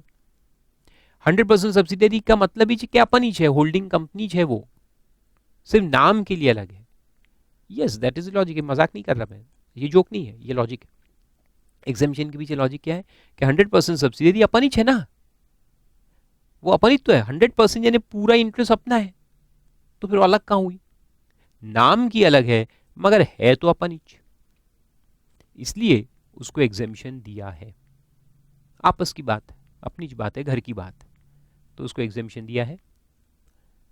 लेकिन इसको लिटरली एग्जांपल को मत ले लेना। अगर हस्बैंड वाइफ को एसेट देंगे या वाइफ हस्बैंड को बेचेंगी तो वो टैक्सेबल होता है। हाँ, ये सिर्फ कंपनीज के केस में एग्जामिशन है। लेकिन इस एग्जामिशन के साथ साथ कुछ कंडीशंस भी है, वो अपन देखते हैं। लेकिन उसके पहले देखते हैं कि ये एसेट, पहले वही लॉजिक कि ये एसेट, ये वाला एसेट जो अभी इसने इसको दिया एग्जाम कर दिया, इसने इसको दिया एग्जाम कर दिया, तो क्या ये एग्जामिशन स्कीम है कि टैक्स न्यूट्रल स्कीम है? टैक्स न्यूट्रल है, अभी के लिए इग्नोर करेंगे। लेकिन अब ये ट्रांसफरी कंपनी जब इसको बाद में बेचेंगी, ये जब बाद में बेचेंगे तो तब हम टैक्सेबल करेंगे उसको, है ना। तो ये जब टैक्सेबल करेंगे तो उसके लिए वही दो सवाल पैदा होंगे, what is the cost of acquisition of this asset for this company and what is the period of holding for this company. Transferee के हाथ में पीरियड ऑफ होल्डिंग क्या होगा और कॉस्ट क्या होगा, तो वही होगा जो इसके पहले देखे अपन ने, previous owner, cost of previous owner, period of holding of previous owner, same to same. तो वो नीचे दिया देखो, cost previous owner 49(1) and period of holding includes previous owner. Explanation to section 242(1). आया समझे? तो यहां तक सेम है।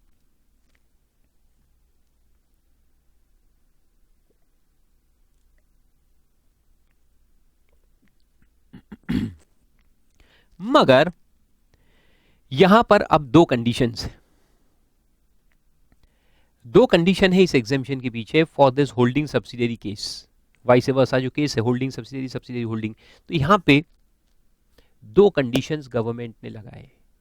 गवर्नमेंट ने कहा है कि हम एग्जामिशन देंगे subject to 2 conditions. Condition number 1 ये है कि ये जो ट्रांसफरी कंपनी है जिसको एसेट मिला है, ये एसेट इसको मिला, it can be land, building, whatever, इसको मिला है। So this company in either case, दोनों केस में ये जो ट्रांसफरी कंपनी है उसने ये एसेट को स्टॉक में कन्वर्ट नहीं करना है 8 साल तक। क्या नहीं करना है? स्टॉक इन ट्रेड में कन्वर्ट नहीं करना है। ये हमने पहले स्टडी किया था कि we can convert capital asset into stock in trade 45(2). तो वो यहां नहीं करना है, नहीं करना है, नहीं करना है, don't do it, no no no. क्या नहीं करना है? स्टॉक में कन्वर्ट नहीं करना है, नंबर 1। नंबर 2 कि ये होल्डिंग कंपनी जो है इसने अपनी सब्सिडियरी के सारे शेयर्स 100% शेयर जो उसके पास है वो 8 साल तक वैसे ही रखना है। यानी कि holding company can not dilute it's interest in subsidiary even bye 1%। 100 से 99 भी नहीं होना चाहिए। कितने साल तक? 8 साल तक। 8 साल तक 100% सब्सिडियरी 100% सब्सिडियरी बन के रहनी चाहिए। और जो ट्रांसफरी कंपनी को एसेट मिला है उसने उसको स्टॉक में कन्वर्ट नहीं करना है 8 साल तक। तो 8 साल का कंडीशन है, 2 कंडीशन है, स्टॉक इन ट्रेड में कन्वर्ट नहीं करना और होल्डिंग ने सब्सिडियरी का एक शेयर भी मार्केट में नहीं बेचना है, किसी और को नहीं बेचने का। 100% शुड रिमेन 100% फॉर 8 ईयर्स। ऐसा अब एक कंडीशन नहीं है वो समझ लो, नहीं तो लोग उसको भी इनडायरेक्टली मालूम नहीं क्यों दिमाग में डालते हैं कि हमने देखो सब्सिडियरी को एसेट दिया। क्या मैंने ऐसा बोला आपको कि सब्सिडियरी इस एसेट को 8 साल तक बेच नहीं सकती? ऐसा बोला क्या मैंने कि 8 साल तक वो बेच नहीं सकते? नहीं बोला, बिल्कुल नहीं बोला है। यानी कि सब्सिडियरी कंपनी या सब्सिडियरी ने अगर होल्डिंग को दिया है तो होल्डिंग कंपनी जो भी ट्रांसफरी कंपनी है वो इस एसेट को 8 साल में कभी भी बेच सकते हैं, कोई प्रॉब्लम नहीं है। बेचना प्रोहिबिटेड नहीं है, नो रिस्ट्रिक्शंस। बेच सकते हो, बेचना अलाउड है। कंपनी बेच दे चलेगा, बेच देंगी तो फिर कैपिटल गेन निकालेंगे। कैसे निकालेंगे? Cost to previous owner, period of holding of previous owner, वो करके निकाल लेंगे। तो बेचने में कोई रिस्ट्रिक्शन नहीं है, ठीक है, याद रहेगा, वेरी गुड। रिस्ट्रिक्शन कहां है? Conversion into stock in trade, stock in trade में कन्वर्ट नहीं करने का। और दूसरा, होल्डिंग ने सब्सिडियरी में से अपना इंटरेस्ट कम नहीं करने का। तो अगर ये 2 कंडीशन में से कोई भी एक फेल हुई 8 साल के अंदर तो क्या करेंगे? तो देखो आगे अब लिखा है क्या करने का। तो वहां लिखा है कि अगर ये कंडीशन में से कोई भी एक अगर वायोलेट हो गया तो जो अपन ने एग्जेम्पशन दिया था सेक्शन 47 क्लॉज 4 या 5 के अंदर, किसको? फर्स्ट कंपनी को, वो विथड्रॉ कर देंगे, और विड्रॉ कर देंगे। तो वो जो एग्जेम्पशन था वो अपन वापस से उस ट्रांसफरर कंपनी के हाथ में टैक्सेबल कर देंगे, टैक्सेबल कर देंगे। किस साल में? जिस साल में उसको एग्जेम्पशन दिया था उसी साल में उसको टैक्सेबल कर देंगे। अभी सब समझाता हूं, डोंट वरी। और दूसरी बात कि अगर उसके हाथ में टैक्सेबल हो गया तो फिर ये एसेट जो अभी ट्रांसफरी के पास है वो ट्रांसफरी जब बाद में बेचेंगे तो उसका कॉस्ट क्या लेंगे? अब इसका कॉस्ट क्या लेंगे? प्रीवियस ओनर के जिसमें उसने परचेज किया, एक्चुअल परचेज प्राइस, और प्रीवियस ओनर का पीरियड ऑफ होल्डिंग भी ऐड करेंगे क्या विड्रॉल के बाद? No, not to be added. तो आप प्रीवियस ओनर का कुछ भी नहीं लेंगे, अब अपना ही लेंगे। तो देखो ये इतनी जल्दी ऐसे समझ में नहीं आएगा, पढ़ने से तो बिल्कुल नहीं आएगा। लेट मी ड्रॉ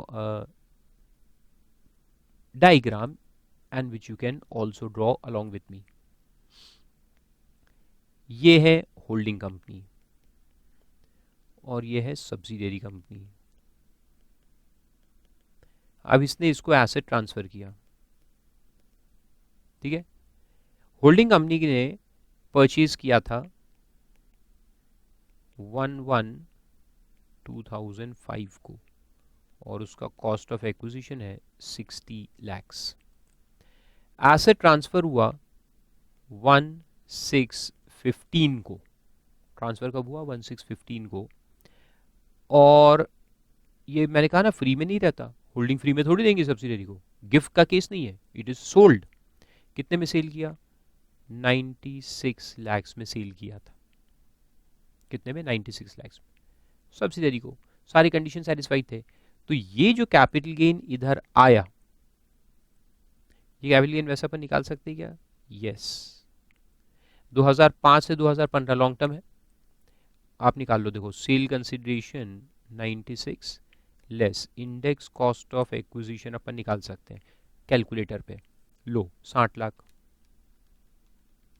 60 लाख ले लो, डिवाइड करो, डिवाइड किससे करेंगे, 45 का इंडेक्स है 113, so divided by 113 113 and multiplied by, देखो जून 15 यानी कौन सा साल हुआ, ये 15-16 हुआ, 15-16 हुआ, 15-16 का इंडेक्स देखो क्या है 254, तो 254 से मल्टीप्लाई करो तो कितना आता,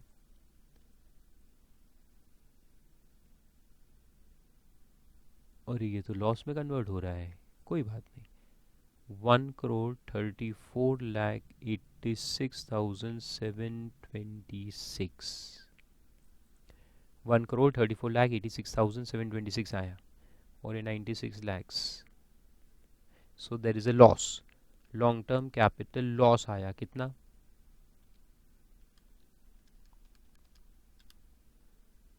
38,86,726। लेकिन अभी ये लॉस क्या हो जाएगा, exempt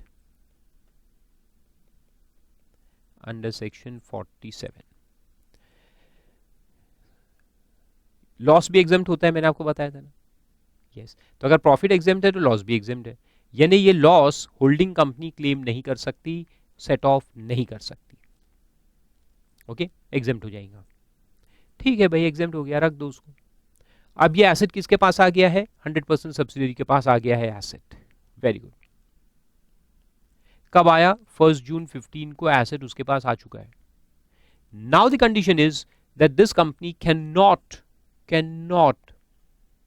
convert it into stock in trade for 8 years। 8 साल कहां से शुरू करेंगे, ये यहां से 1 जून 15 से। देखो मैं अलग अलग एग्जाम्पल समझाता हूं, पहले अपन लेते हैं conversion into stock in trade वाला। तो 1 जून 15 जब ये एसेट इसको मिला, वहां से 8 साल तक वो स्टॉक में कन्वर्ट नहीं कर सकते, ये कंडीशन है। मगर उन्होंने वही किया जो नहीं करने का था, वही किया जो नहीं करना था। दी सब्सिडियरी कंपनी कन्वर्टेड, मर गया रे, converted into stock in trade. कब कन्वर्ट किया, ऑन 1/7/17, 1/7/17 को उन्होंने स्टॉक इन ट्रेड में कन्वर्ट कर दिया। अब कन्वर्ट कर दिया तो हम क्या करेंगे, देखो कन्वर्ट कर दिया और बाद में बेचा, and sold on 1/11/17 for 180 lakhs।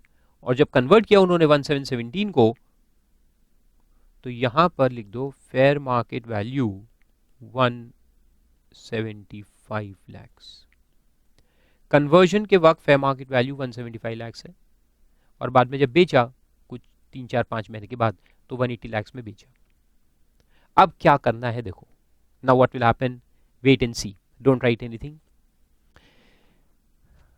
अब 3 बातें आपको समझने की है।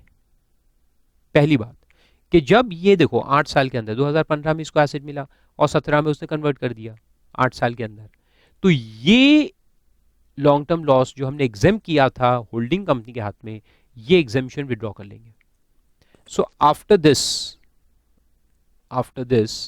this exemption will be withdrawn. This exemption will be withdrawn. So this exemption that was allowed will be withdrawn. Will be withdrawn under section 47A. तो इसका सेक्शन है 47A। 47A के अंदर ये विड्रॉ कर लेंगे। तो विड्रॉ करने का मतलब है कि ये लॉन्ग टर्म कैपिटल लॉस जो पहले एग्जेम्प्ट था, उसका बेनिफिट उसको नहीं मिला था होल्डिंग को, वो अब मिल जाएगा। So holding company can now claim that loss and set off wherever possible। ठीक है, तो अब ये लॉस का बेनिफिट उसको मिल जाएगा, ये विड्रॉ हो गया, ये एक पॉइंट विड्रॉ हो जाएगा। Means now they can show this loss in which year, in this original year, that is 1516. तो यहां लिख देता हूं claim loss in previous year 1516, और 1516 का अगर उनका असेसमेंट कंप्लीट हो चुका है, अच्छा ये होगा कब, देखो ये विड्रॉल कब कर रहे हैं, ये इसके बाद जब इसने वायोलेशन किया तो यहाँ विड्रॉ हुआ, यानी 2-3 साल निकल चुके हैं, अभी अपन कहाँ है 17-18 में है। तो अगर ये साल का असेसमेंट उसका कंप्लीट हो चुका है तो उसको रेक्टिफाई करेंगे 154 के अंदर, सेक्शन 154 में पुराना असेसमेंट रीओपन करेंगे, उसको रेक्टिफाई करेंगे, लॉस को अलाउ करेंगे। तो इसका हो गया काम। अब उसके हाथ में क्या करेंगे, देखो 100% सब्सिडी दी है, उसने कन्वर्ट किया है स्टॉक इन ट्रेड में, तो उसके हाथ में कैपिटल गेन निकालना पड़ेगा। तो ये दो कैलकुलेशंस करेंगे। पहला कैलकुलेशन होगा capital gain under section 45 subsection 2 on conversion into stock in trade.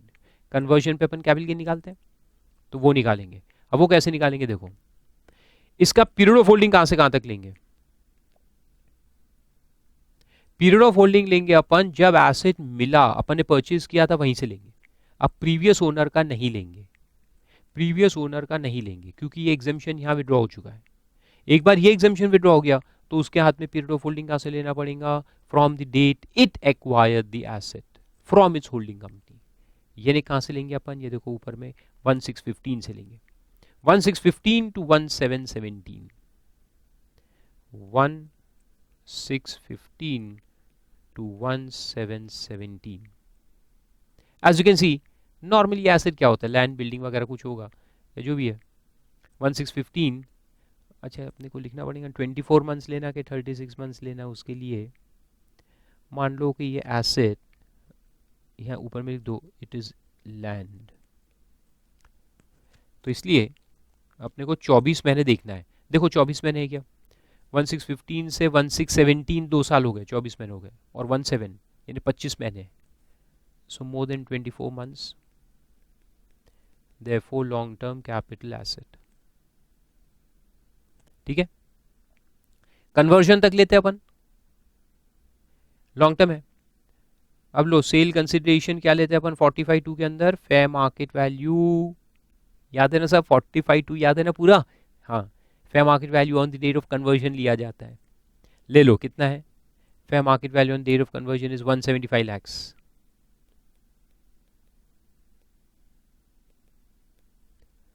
Less index cost of acquisition, cost क्या लेंगे, प्रीवियस ओनर का लेंगे क्या अभी, नो, क्योंकि एग्जेम्पशन विड्रॉ हो चुका है, एग्जेम्पशन विड्रॉ हो चुका है तो अब प्रीवियस ओनर का नहीं ले सकते, अब लेना पड़ेगा अपना एक्चुअल जो अपन ने परचेज किया था, दैट वाज 96 lakhs। ये 96 lakhs में इसने इसको बेचा, तो ये 96 बनेगा इसका कॉस्ट। तो लो 96 lakhs, 96 lakhs into 272 upon index कौन सा लेंगे 15-16 का, 15-16 का इंडेक्स कितना था 254, so 96 lakhs divide by 254 multiplied by 272 is equal to 102,80315, 1,02,80,315 minus कर देंगे 1,75 lakhs में से, तो आएगा 72,19,685। ये आ गया उसका लॉन्ग टर्म कैपिटल गेन। ठीक है, और फिर अपन निकालेंगे बिजनेस इनकम, क्योंकि जब स्टॉक को बेचते हो तो बिजनेस इनकम आता है। तो बिजनेस इनकम कितना आएगा, बिजनेस इनकम आएगा वो 180 में बाद में बेचा ना, 180 minus 175 is equal to 5 lakhs, 5 lakh आ जाएगा बिजनेस इनकम। और ये दोनों भी किस साल में टैक्स करेंगे, in the previous year 17-18 when stock is sold. तो कन्वर्जन और सेल दोनों एक ही साल में है, अच्छी बात है। अलग अलग होते तो क्या करते, टैक्सेबल कब करते हम capital gain, when the stock in trade is sold. तो इतना लिख लो।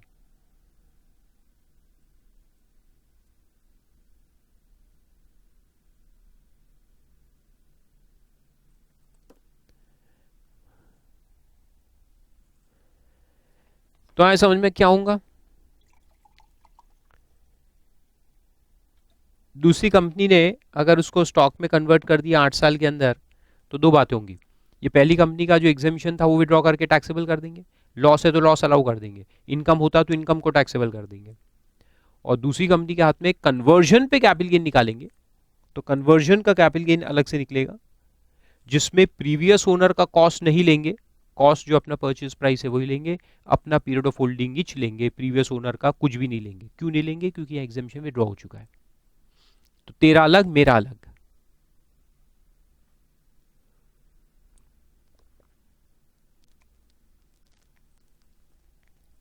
ग्रेट।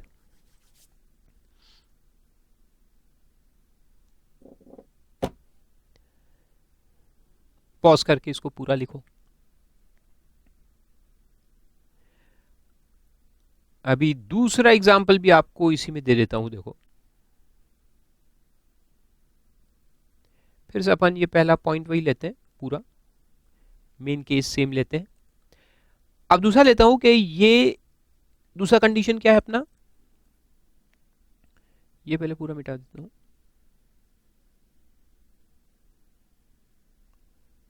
सेकेंड कंडीशन इज कि holding company should not sell even a single share of subsidiary, एक भी शेयर उसको बेचने का नहीं है विद इन 8 ईयर्स, 8 साल तक पूरा 100% शेयर होल्डिंग अपने पास रखने का है। तो अब ये आया कि what if H company sells 5% shares of S company, subsidiary company on 10/10/17। Holding company ने सब्सिडियरी कंपनी के कुछ शेयर्स बेच डाले। ये एसेट तो अभी भी सब्सिडियरी के पास है, लेकिन उसने क्या किया कि कुछ शेयर्स उसके बेच डाले, तो क्या होगा, कंडीशन वायोलेशन। कंडीशन वायोलेशन होगा तो फिर यहां पे देखो वही करेंगे अपन, this exemption will be withdrawn, और ये लॉन्ग टर्म कैपिटल लॉस जो पहले एग्जाम करके रखा था वो अब कंप्यूट हो जाएगा, और वो कंपनी क्लेम कर सकती है, कौन, एच लिमिटेड। और दूसरा काम क्या करेंगे कि ये एच लिमिटेड ने जो शेयर्स बेचे हैं इस पे कैपिटल गेन निकाल के उसके हाथ में अलग से टैक्स करेंगे। So there will be capital gain on sale of shares in the hands of H limited, क्योंकि शेयर्स उसने बेचा ना, तो वो भी इनकम आ जाएंगी और ये लॉस भी आ जाएगा, तो लॉस भी क्रिएट हो गया, लेकिन ये लॉस कौन से साल में जाएगा, 15-16 में जाएगा, और ये जो सेल है ये 17-18 में आएगा, साल अलग अलग रहेंगे। तो यहां भी दो कैलकुलेशन अपने को करने पड़ेंगे, लेकिन इसकी अगर इंफॉर्मेशन होती तो अपन कैलकुलेट करते। अभी अपने को ये शेयर्स का कॉस्ट वॉस्ट मालूम है क्या, नहीं, तो इसलिए हमने सिर्फ लिख दिया कि कैपिटल गेन विल अराइज। अब ये तो हो गया वायोलेशन के ऊपर, लेकिन अब ये जो एसेट इसके पास आया हुआ है 100% सब्सिडी के पास, ये वाला लैंड, तो ये लैंड का अब कॉस्ट इसके हाथ में क्या लेंगे, 96 लाख, और पीरियड ऑफ होल्डिंग कहां से देखेंगे, ये यहां से 1615 ऑनवर्ड्स। क्लियर। तो इस तरह से दो कैलकुलेशन एग्जाम में आ सकते हैं, 5 मार्क्स 6 मार्क्स का सवाल पैदा होगा। तो देखो अपने पास है, अपन सॉल्व करके देखते हैं। तो ये थियरी में पढ़ लोगे आप, very simple, the exemption shall be withdrawn in the following 2 cases. देखो वही दिया, एक बार चलो पढ़ा देता हूँ, नहीं तो आप कहेंगे सर हमको समझ में नहीं आया। अरे बहुत सिंपल है, the exemption shall be withdrawn in the following 2 cases. Capital asset is converted by the transferee company into stock in trade of its business any time before the expiry of 8 years from the date of transfer, And number 2, the holding company ceases to hold the whole, यानी 100% of the share capital of the subsidiary company before the expiry of 8 years. तो fails to hold 100%, यानी कि एक भी share अगर बेच दिया तो you fail to hold 100%, तो exemption withdraw कर लेंगे. In such case, the capital gain exempted earlier shall become chargeable in the hands of transferor company in the original year of transfer, जैसा अपन ने किया 15-16 में. और किसके हाथ में? ट्रांसफरर कंपनी के हाथ में. तो लॉस है तो लॉस आ जाएगा, गेन है तो गेन आ जाएगा. And thereafter the cost of acquisition of the asset in the hands of transferee shall be actual cost of acquisition, जो हमारे एग्जाम्पल में 96 था, and not the previous owner, not the previous owner. तो ये 49(3) में लिखा हुआ है, not the previous owner. और इसके आगे ऐड कर दो और एक पॉइंट कि period of holding will not include period of holding of previous owner.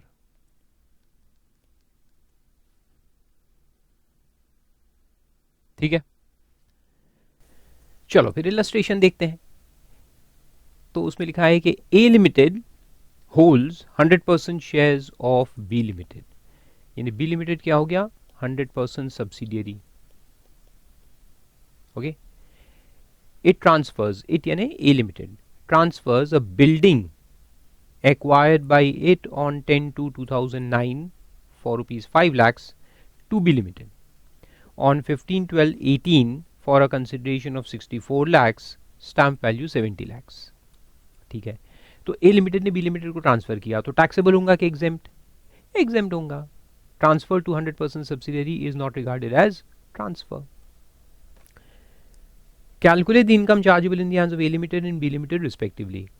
अब B Limited respectively लिखा है, उसके आगे एक थोड़ा सा पॉइंट ऐड कर दो, respectively. If B Limited sells it at the rate of 72 lakhs on 7th January 19, बस इतना लिख दो. ठीक है, और फिर 2 पॉइंट और है, तो अपन एक एक करके सॉल्व करते हैं. तो सबसे पहले लेंगे अपन पहला केस कि ए लिमिटेड ने बी लिमिटेड को दिया और बी लिमिटेड ने बाद में उसको सेल कर दिया. तो ए ने बी को दिया तो हो जाएंगे एग्जेम्प्ट, टोटली एग्जेम्प्ट होगा. और बी ने जब बाद में बेचा तो उस पर कैपिटल गेन निकालना पड़ेगा. तो वो कैपिटल गेन निकालने के लिए आप कॉस्ट ऑफ एक्विजिशन क्या लेंगे? Cost to the previous owner. और पीरियड ऑफ होल्डिंग क्या लेंगे? Including period of holding of previous owner. और इंडेक्सेशन कहां से देंगे? Including the period of holding of previous owner, है ना. तो चलो लिखो जल्दी से, डिक्टेट करता हूं मैं शॉर्ट में, फिर बाद में आप फेयर कर लेना. तो पहले लिख दो 1, पॉइंट नंबर 1, क्योंकि इसका मैं वहां देना भूल गया हूं सॉल्यूशन के लिए columns, so you have to write it down. Okay, तो एक नोटबुक निकालो जल्दी से या रफ पेजेस जो भी है उस पर लिखो. पॉइंट नंबर 1, उसमें लिखो पॉइंट नंबर 1 यानी ये वाला 1, उसमें लिखो ए, कैपिटल ए. उसमें लिखो capital gain in the hands of A limited, capital gain in the hands of A limited. Underline. उसमें लिख दो transfer to 100% subsidiary company, transfer to 100% subsidiary company is not regarded as transfer, is not regarded as transfer, hence no capital gain. Simple, finish. फिर एक line छोड़ दो, नीचे लिखो B, capital gain in the hands of B Limited, capital gain in the hands of B Limited on transfer of building. Underline. अब उसमें लिखो period of holding, short में POH, 10 फरवरी 2009, ये यहाँ से जब ए लिमिटेड ने परचेज किया था 10 फरवरी 2009 टू 7/1/19, जब बी लिमिटेड ने बेचा। फिर लिखो मोर than 24 months, hence long term capital asset। फिर नीचे लिखो sale consideration 72 lakhs, sale consideration 72 lakhs। फिर नीचे लिखो less index cost of acquisition, less index cost of acquisition. अब देखो कॉस्ट क्या लेंगे अपन, cost to previous owner, previous owner का कॉस्ट कितना है 5 लाख, तो 5 लाख लेंगे कॉस्ट। तो आप फॉर्मूला में डाल दो 5 lakhs इंटू 280, 18-19 का आएगा, डिवाइड बाई कौन सा करेंगे अपन, जब प्रीवियस ओनर ने एसेट को पहली बार खरीदा था, यानी 10 to 9, यानी कि कौन सा साल हो गया ये 89 का इंडेक्स है 137। सो 5 lakhs इंटू 280 डिवाइड बाई 137 करो, 5 lakhs into 280 divide by 137 is 10,21,898। आया, इसको लेस कर देंगे 72 लाख में से, तो ये आएगा 61,78,102।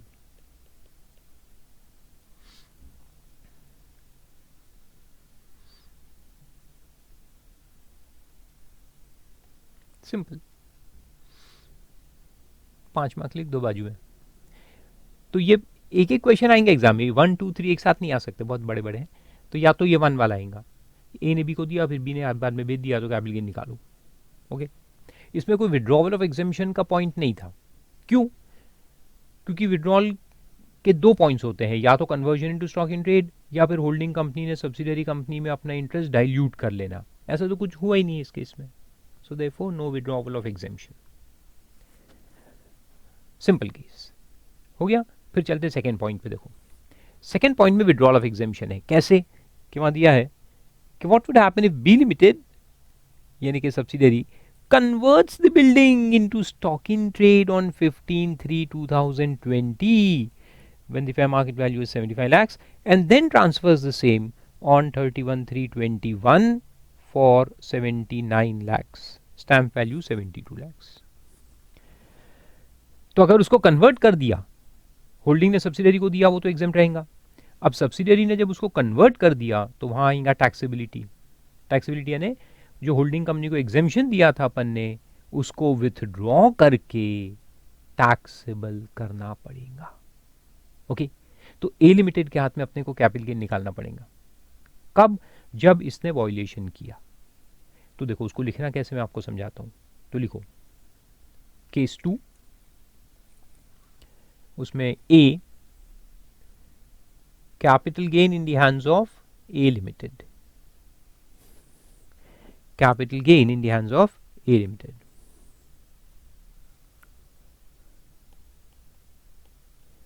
ठीक है, उसमें लिखो पहले तो अपन वही लिखेंगे प्रीवियस ईयर 1920, ओह सॉरी 1819,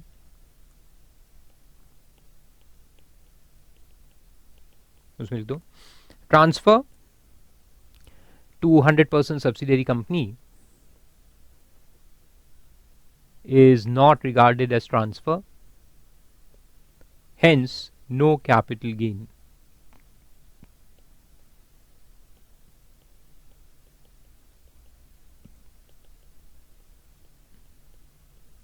ठीक है, hence no capital gain। फिर उसके नीचे लिखो however as the subsidiary company converts the asset into stock in trade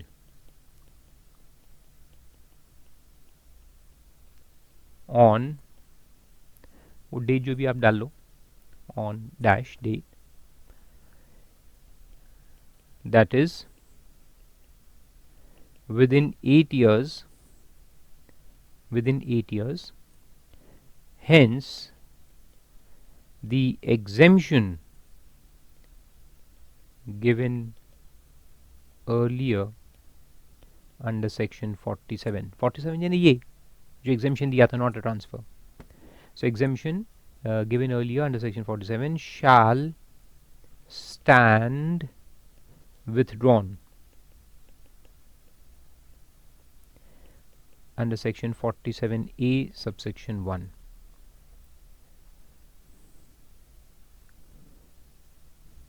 पे लिखो assessment of previous year 18-19 shall be rectified. क्योंकि देखो अपन ने तो रिटर्न फाइल कर दिए होंगे ना, तो अब उसको ओपन करके रेक्टिफाई करना पड़ेगा और ये जो इनकम छूट गई थी उसको वापस से लेकर असेसमेंट कंप्लीट करना पड़ेगा, तो उसको रेक्टिफिकेशन कहते हैं. Assessment of previous 18-19 shall be rectified and capital gain shall be assessed to tax.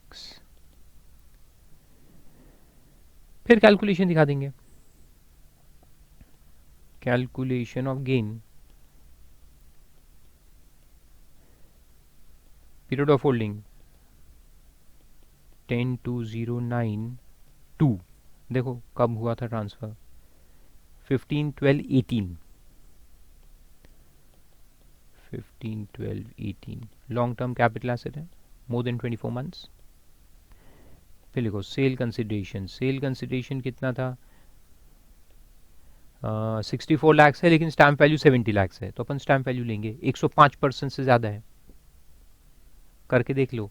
64 into 105% 67.2 आता है, और ये 70 है स्टैम्प वैल्यू, तो अपने को 70 लेना पड़ेगा. तो ले लो 70 less index cost of acquisition, cost 5 lakh है, इंटू 280, ये 15, 12, 18, 18, 19, तो 18, 19 का 280 डिवाइड बाई 137 अभी हमने लिया था. 5 lakhs इंटू 280 डिवाइड बाई 137, 10,21,898.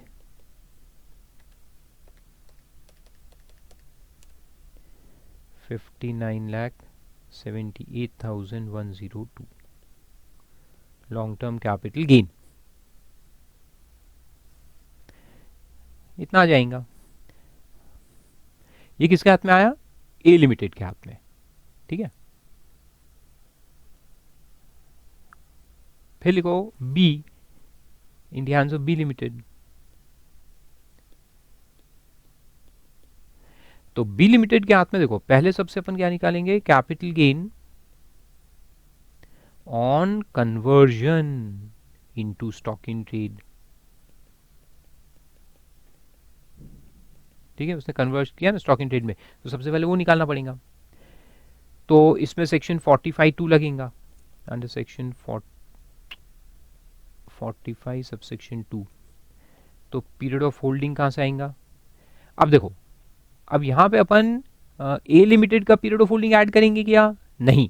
और ए लिमिटेड का जो कॉस्ट ऑफ एक्विजिशन है 5 लाख, वो लेंगे क्या, नहीं, क्योंकि ए लिमिटेड के हाथ में एग्जेम्पशन विड्रॉ कर दिया गया है.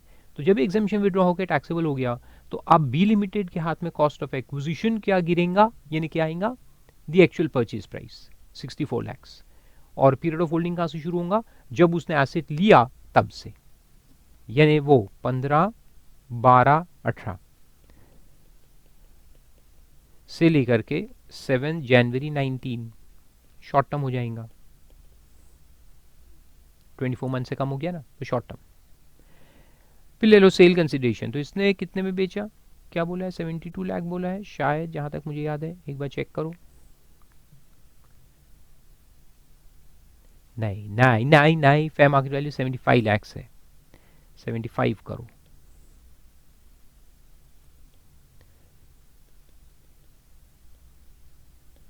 Fair market value on the date of conversion है ना, 45(2) के हिसाब से, लेस कॉस्ट ऑफ एक्विजिशन. तो कॉस्ट ऑफ एक्विजिशन जो है वो 64 लाख लिया जाएगा. तो इसका डिफरेंस कितना है, 64 11 लाख आएगा, तो 11 लाख हो जाएगा short term capital gain B limited के हाथ में। और फिर अपने को कौन से साल में टैक्स करेंगे? Taxable in the previous year in which the stock in trade is sold, है ना।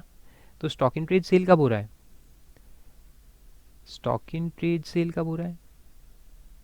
अरे यारा, मैंने एक चीज़ गलत कर दी है यहाँ। स्टॉक इन ट्रेड में कन्वर्जन है 15/3/20 को, तो आप एक चीज़ करेक्ट करो, ये पीरियड ऑफ होल्डिंग जो है ना, तो इसको 15/3/2020 लो।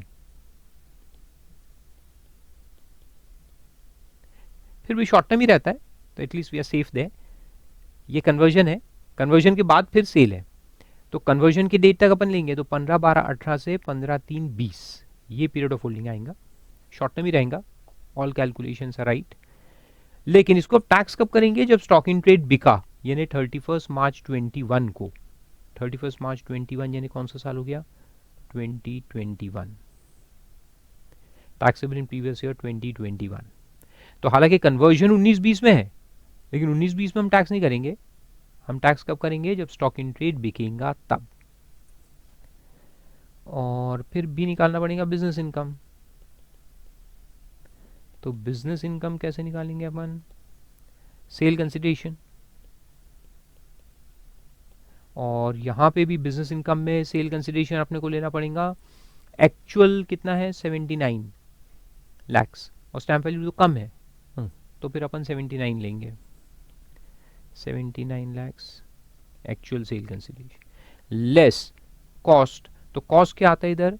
75 लैक्स जो फेयर मार्केट वैल्यू था। कन्वर्जन के वक्त जो फेयर मार्केट वैल्यू होता है वो स्टॉक इन ट्रेड का कॉस्ट माना जाता है, तो माइनस करके 4 लैक्स आएगा PGBP, business income in previous year 2021।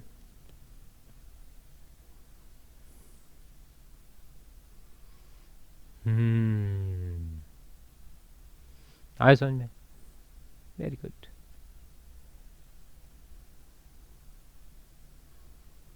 तो ए लिमिटेड के हाथ में एग्जामिशन विड्रॉ हो जाएगा, और बी लिमिटेड के हाथ में कन्वर्जन जो किया उसने उस पर कैपिटल गेन आएगा, और जब बेचा तब बिजनेस इनकम भी आएगा। तो ये पॉइंट नंबर 2 था। ये 6 मार्क का क्वेश्चन आएगा। पहला क्वेश्चन है तो 4 मार्क का आएगा, दूसरा क्वेश्चन है तो 6 मार्क का आएगा, तीसरा क्वेश्चन है तो 3-1 मार्क का आएगा। उसमें क्या है? What would happen if A limited transfers 5% shares of B limited on 10/2/22। यानी कि वही 8 साल के अंदर ए ने बी को जब एसेट दिया, उसके 8 साल के अंदर ए लिमिटेड ने बी लिमिटेड के कुछ तो भी शेयर्स बेच डाले, यानी डाइल्यूशन ऑफ इंटरेस्ट कर दिया। तो ये जो एग्जेम्पशन मिला था ए लिमिटेड को, उसको विड्रॉ करके टैक्सेबल कर देंगे। तो पॉइंट नंबर 3 जो है ये आप लिखो फिर आंसर टू पॉइंट नंबर 3, और उसमें ये जो अपन ने लिखा ना पिछले उसमें ए लिमिटेड, तो शुरुआत का स्टेटमेंट वही आएगा कि it is not a transfer under section 47 hence no capital gain. फिर ये रीजन अपने को चेंज करना पड़ेगा। यहाँ लिखा था अपन ने कि as a subsidiary company converts the asset into stock in trade, therefore we are withdrawing the exemption. इसको सिर्फ चेंज करके अपन लिखेंगे हाउएवर, आप लिखो however as the holding company fails to hold 100% shares of subsidiary company within 8 years.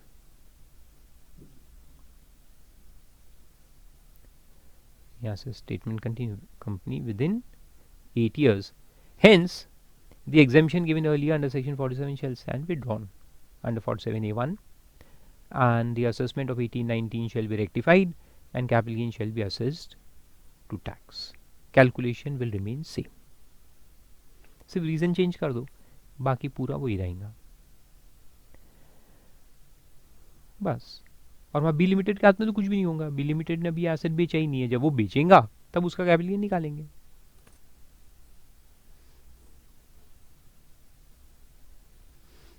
आए समझ में? तो ऐसा क्वेश्चन एग्जाम में आ सकता है।